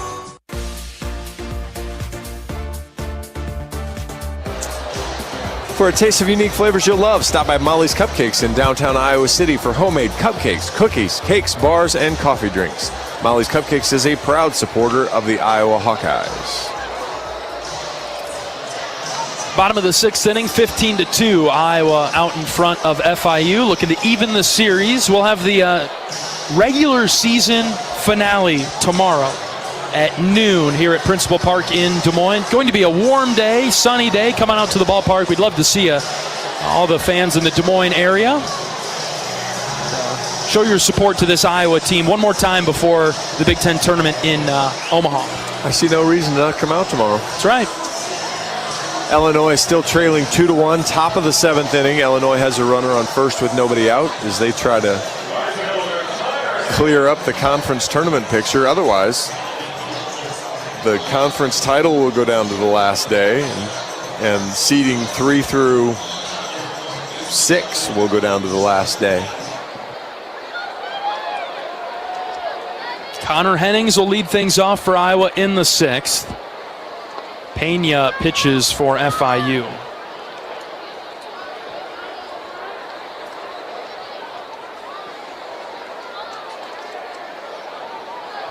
Hennings had a pinch hit at bat yesterday. It's another crack at it here tonight. There's strike one, low outside corner. If you notice, there's a piece of his equipment that he does have on today. Yes. Fully equipped as he gets into the box. 1 ball and 1 strike. Pena to Hennings. Here's the pitch. Swing and a miss. Fooled him with the slider. So he really needs to stay locked in here, not expand the zone. Make Pena hit the off-speed pitch for a strike. 1-2 is chopped right back to Pena, the pitcher. He steps and throws over to first base to retire Hennings.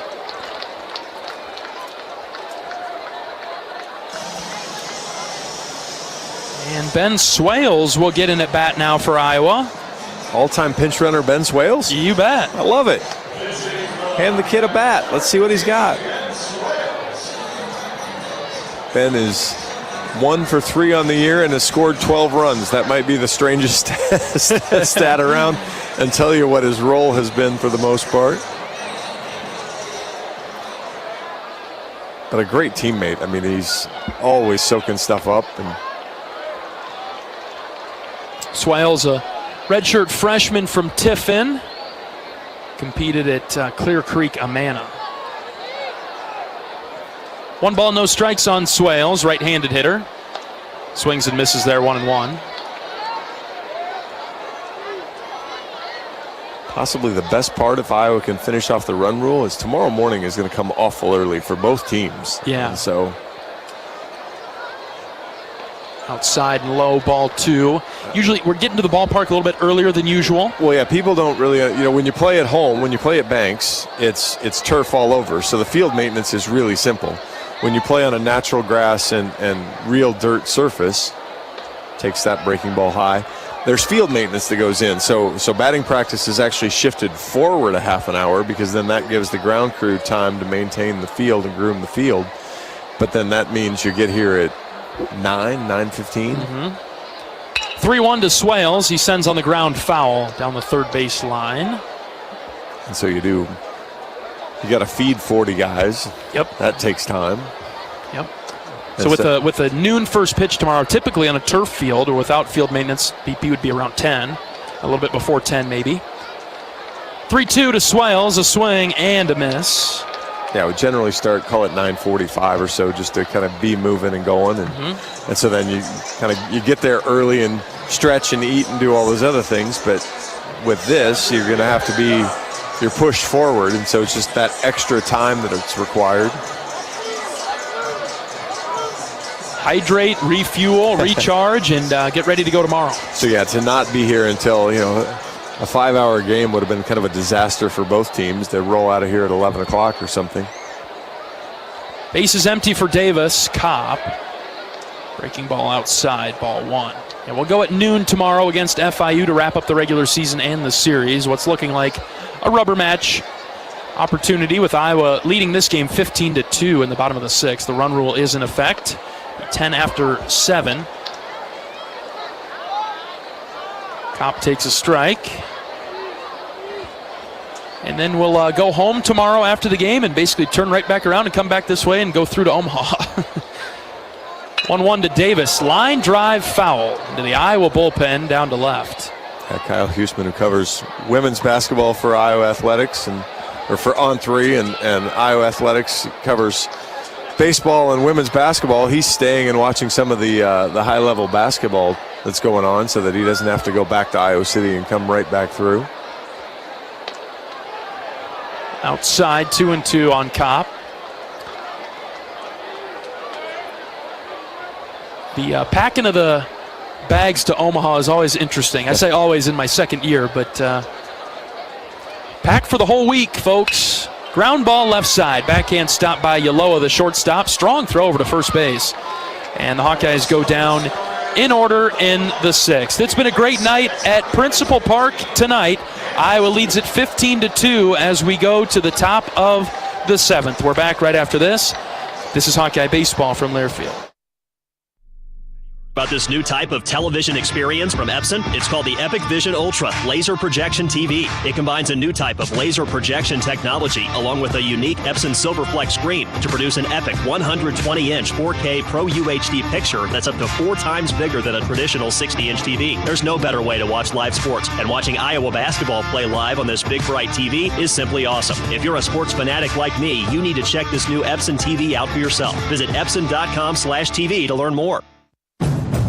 Get a great offer on the stylish HR-V or the Honda Civic, which car and driver called fun to drive. Honda, the brand named Kelley Blue Book's KBB.com best value brand for 2023. For a limited time, well-qualified buyers can get a 3.9% APR on a 2024 Honda Civic or HR-V. So see your Central Midwest Honda dealer today. Honda gets the Midwest. See dealer for financing details. Exclude Civic SI and Type R car and driver January 2023 based on 2023 brand image awards from Kelley Blue Book. Visit KBB.com for more information. Today's game is brought to you by Iowa Department of Health and Human Services Immunization Program, reminding you to talk to your healthcare provider about vaccines and see which are right for you and your family. Vaccines, an easy home run. Top of the 7th inning in downtown Des Moines. It is 15-2. Iowa with the lead. The run rule in effect. Iowa needs 3 outs before giving up 4 or more runs. And so Jack Whitlock is called on to get the final few outs of tonight's game. Right-handed pitcher, the junior from Cumming, Georgia. Good to see Jack get an opportunity here. 2-3 in 16 appearances this year. 17 1/3 innings, 26 hits, 25 runs have all been earned, 12 walks and 15 strikeouts. And again, a little bit like Zach Volker, extra base hit bugs bit him a little bit when he falls behind and has to come back over the plate. So key for Jack, just like all the pitchers, but really important. Get strike one, get ahead, work from a position of power. He'll face the bottom third of the order for FIU here in the 7th inning. You have a scoreboard update, John? No, I was confirming. Illinois has taken the lead. They lead Purdue 3-2 now, top of the 7th inning. Trying to figure out how here as I can get it pulled up, but yeah, big development in the race. Yeah, there it was. Mormon, the home run leader in the conference, 2-run home runs scored Valencius, and then Brody Harding. It would be impressive if Brock did it too, but Brody Harding starts off with a bunt hit then. So a couple guys on, still nobody out, top of the 7th inning. Illinois now leads 3-2 as Whitlock breaks across strike one. Roney batting for FIU. You figured it was only a matter of time for Illinois, right? Before they get their bats going a little bit. Ball one outside, 1-1. Yeah, hard to imagine you were going to keep them down. You know, yesterday was a pretty compact scoring game as well, so. 1-1 from Whitlock, swing and a miss, 1-2. So an Illinois win, is that? It doesn't clinch the conference. It clinches them at least a tie. They play Nebraska at all? They did not, okay. So that's why I don't know the tiebreakers. Whitlock gets a strikeout of Roney, and a good start to the 7th for Jack. So yeah, then I can't really. I'm unwilling to break down the common opponents to get you to a tiebreaker of who would win in a tie, but Illinois would guarantee themselves at least a share of the conference title if they can hold on now to the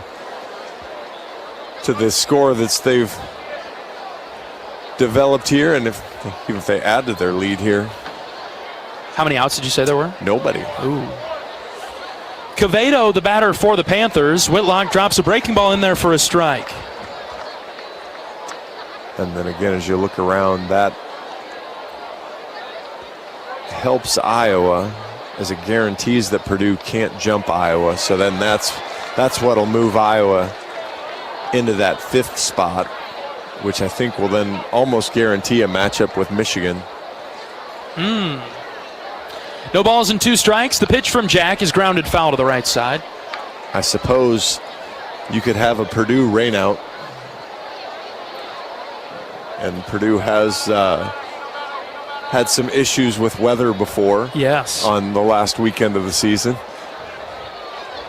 And then that would put them in 4th place instead. Fastball outside, 1-2. Surely not. Surely not. 1 ball and 2 strikes on Quevedo with 1 out, bases empty. The pitch from Whitlock, just outside, ball 2. Good pitch there, but again, what you don't want to see from Jack is a lot of nibbling on the edges. You don't have to go full plate, but get it back in there. They'll swing if it's believable. 2-2 is hit on the ground left side. Seager's backhand stop. Long throw from the hole. Got him! Heck of a play from the veteran Siegs. Trust your defense. Had a good bounce right back to him, too. As that was tracking, looked like it was going to get to the 5-6 hole. And Jack Whitlock celebrating his defense there. A great job on that one, and that'll put the Hawks 1 out away. Andre Martinez up for the Panthers. Iowa up 15-2 in the top of the 7th. First pitch from Jack. That's in there for a strike. Much better performance from the Hawkeyes tonight. A complete effort. No balls and a strike. The pitch from Jack. Lined into right field. That's down for a base hit in front of Hennings. And so Martinez collects FIU's 4th hit of the game and keeps the game going for the Panthers.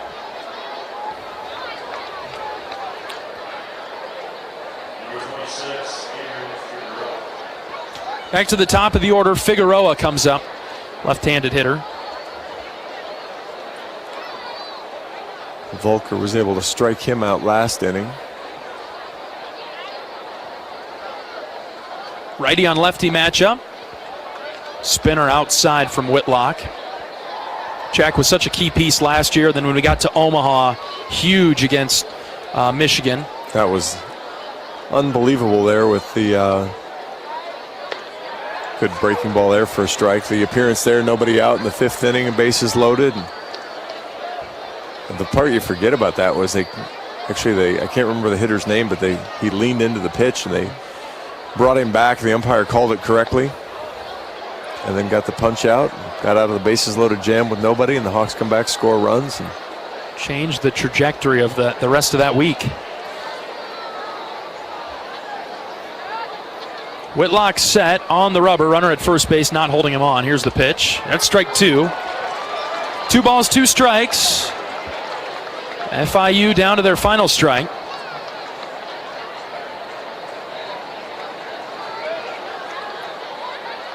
Whitlock comes set. Jack from the belt. Here's the pitch. Low and in, ball 3.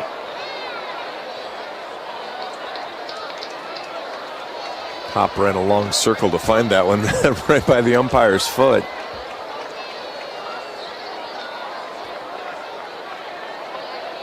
Full count on Figueroa. Whitlock checks the runner at first base.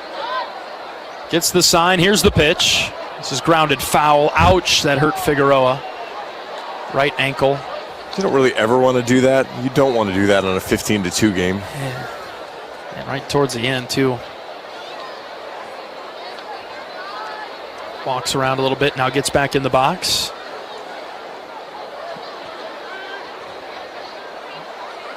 We'll do it again at 3-2. Whitlock is set. Here's the pitch. Ground ball right side. Guerin fields it at first. He'll go to the bag to record the out, and that'll do it. That's a Hawkeye winner. 15-2. The Hawkeyes beat FIU in 7. Very nice performance tonight. Just what kind of what you expected after a very disappointing night. You come to Des Moines, you're trying to show off, and you didn't get it all what you wanted last night, but boy, tonight bats started right away. 8 runs in the first inning, all with 2 outs, and just really put the hammer down from there. Great start from Cade Obermueller. I mean, everything you could have wanted more from him, and solid defensive effort as well.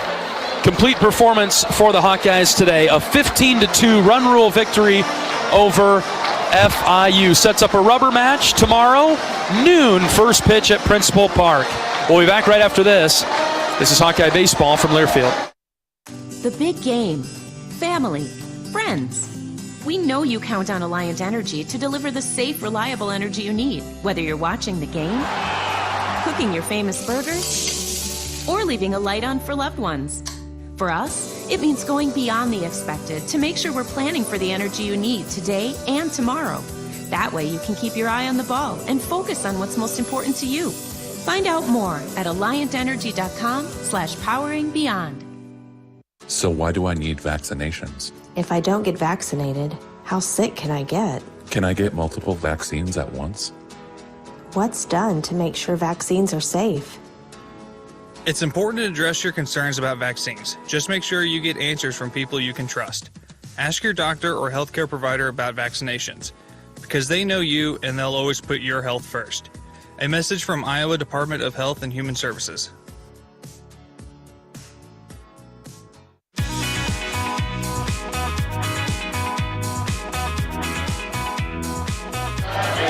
Iowa beats Florida International tonight 15-2 in 7 innings to set up a winner-take-all for the series tomorrow in the regular season finale. Noon, first pitch at Principal Park. Would love to see you there. Great win for the Hawks tonight, John. Great win for the Hawks. And again, kind of the other side of it, you've talked about a lot of the stuff, but 7 extra base hits of the 15. So Hawkeyes did a lot of damage when the sun was out and the wind was helping out a little bit. Some big home runs. Congratulations, Cade Moss, first career home run.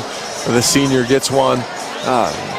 Yeah, just a good, solid performance, and a lot of guys with 2 hits. So, I mean, again, up and down the lineup, consistently doing it. Very nicely done. Build on it and finish the season strong, the regular season strong, tomorrow. We'll take a break. We'll come back with highlights right after this. This is Hawkeye Baseball from Learfield. Our mission at Oak Knoll is to provide exceptional retirement living and health services through life care. I'm Steve Rowe, CEO. We are a not-for-profit life plan community and have served the Iowa City area for 57 years. Oak Knoll is located near University of Iowa hospitals and clinics, Kinnick Stadium, Carver Hawkeye Arena, Hancher Auditorium, and downtown Iowa City. Visit our website at oakknoll.com to learn more. We're a proud sponsor of Hawkeye Athletics. Go Hawks! Even the simplest act can set a chain of good in motion, like choosing Delta Dental of Iowa for your dental and vision insurance. Because we invest in your community. So whether you get your plan at work or purchase it through us, you make a difference for others. Visit sharinghealthysmiles.com and choose Delta Dental for your smile, for your health, and for your community.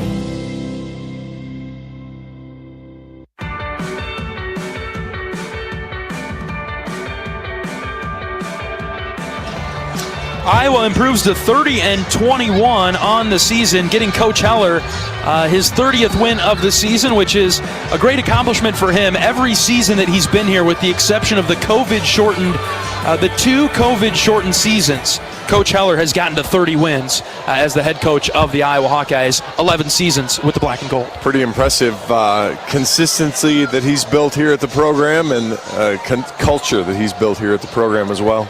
We'll take a post-game break. We're back with highlights right after this. This is Hawkeye Baseball from Learfield.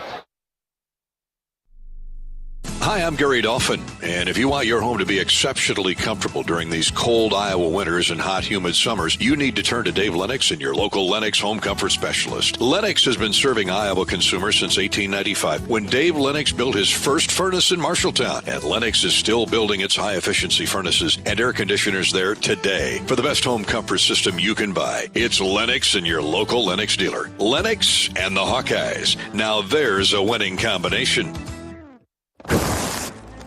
If you guessed that was the sound of a bag of Pioneer brand A-Series soybeans, you guessed right. Well, kinda. It was really the sound of an innovative team that spent decades perfecting a seed with exclusive genetics and the ultimate agronomic advantage.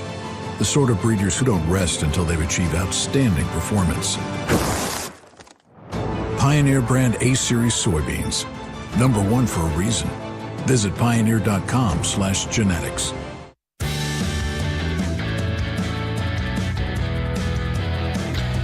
Plenty of highlights to relive tonight. Iowa knocks off Florida International in 7 innings, 15-2. Let's relive some of the successful moments of tonight's game. Here's the 0-1 pitch to Mitchell. This is hit well in the air to right. Right fielder going back. LaCorey at the track, at the wall. It is off the wall, over his head, and it rolls back towards the infield. 1 run is in. Here comes another. Mitchell to third. It's a sliding triple for Gable, and he fires up the crowd. This season hasn't gone the way that anybody expected, but there's a lot of pride still in the dugout, both players and coaches. Wilmus hits this high, deep to left. Get going, baby. It is gone. He hit it out of the stadium. Benny the Jet, a Benny bomb. Yes. A lot of room on the right side. Andy hits this deep left center field. Get going, baby. It is gone. With a 3-run shot to left center, and the Hawk fans are on their feet again in the first. It's 8-0. 1-2 pitch is grounded to Tello at third. Backhand stop, throw to second for 1, over to first, double play. And how about that? 5-4-3. As Cade Moss comes up, Cade hits one high and deep to left. Get going, baby. It is gone. Captain Cade bombs away for Moss. Are you kidding me? Career home run number 1, Cade Moss. Congratulations, my friend. That is awesome. Cade comes home and hits a bomb. Forget Cade's corner. Hit it over Cade's corner. Where is the mitt in left field today? As he puts it up there, would have hit that inflatable mitt. That is so good. Obermueller gets a 3-pitch strikeout of Quevedo to end the top of the 5th. Very nice start for Cade Obermueller. 7 strikeout performance. We'll do it again at 3-2. Whitlock is set. Here's the pitch. Ground ball right side. Guerin fields it at first. He'll go to the bag to record the out, and that'll do it. That's a Hawkeye winner. 15-2. The Hawkeyes beat FIU in 7. Back to wrap things up right after this. This is Hawkeye Baseball from Learfield. Nestled on the rolling greens of the iconic Finkbine Golf Course, Bumps Restaurant is open to the public year-round. Whether you're swinging by after a round of golf or just in the neighborhood, Bumps is your go-to spot for scrumptious sandwiches, shareable appetizers, and mouth-watering pizzas. Quench your thirst with our selection of local craft beers, or let our full bar serve you a refreshing cocktail to toast to your game, or just because it's 5 o'clock somewhere. Our happy hour from 2 to 6 p.m. is the perfect 19th hole. Be sure to follow us on Facebook and Instagram to catch our latest daily specials. And here's a little insider secret just for our radio listeners. Thursdays are not to be missed at Bumps Restaurant. It's BOGO Happy Hour. Buy one, get one free on select beverages from our happy hour menu. Whether you're a diehard golfer or just love a great meal with a view, Bumps Restaurant at Finkbine Golf Course is your destination. We're currently open Wednesday through Saturday. Swing on by today. Bumps at Finkbine Golf Course. Great food, great drinks, and the best views in town. See you at Bumps.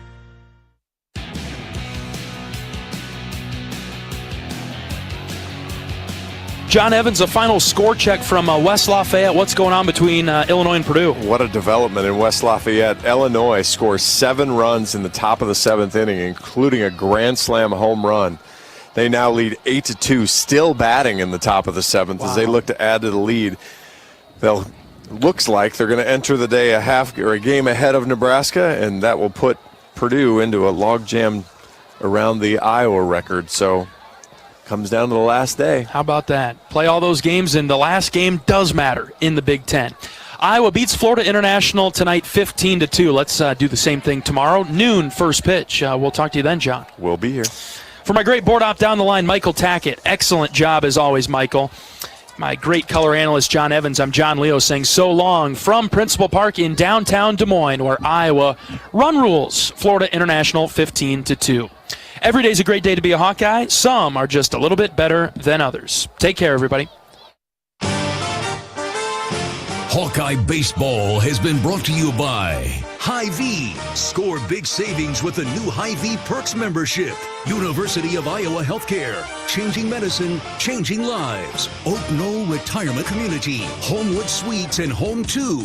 Hawk fans, experience your home away from home at Coralville's finest all-suite hotels. Iowa Corn. You might think Iowa just grows corn, but the truth is, corn grows Iowa.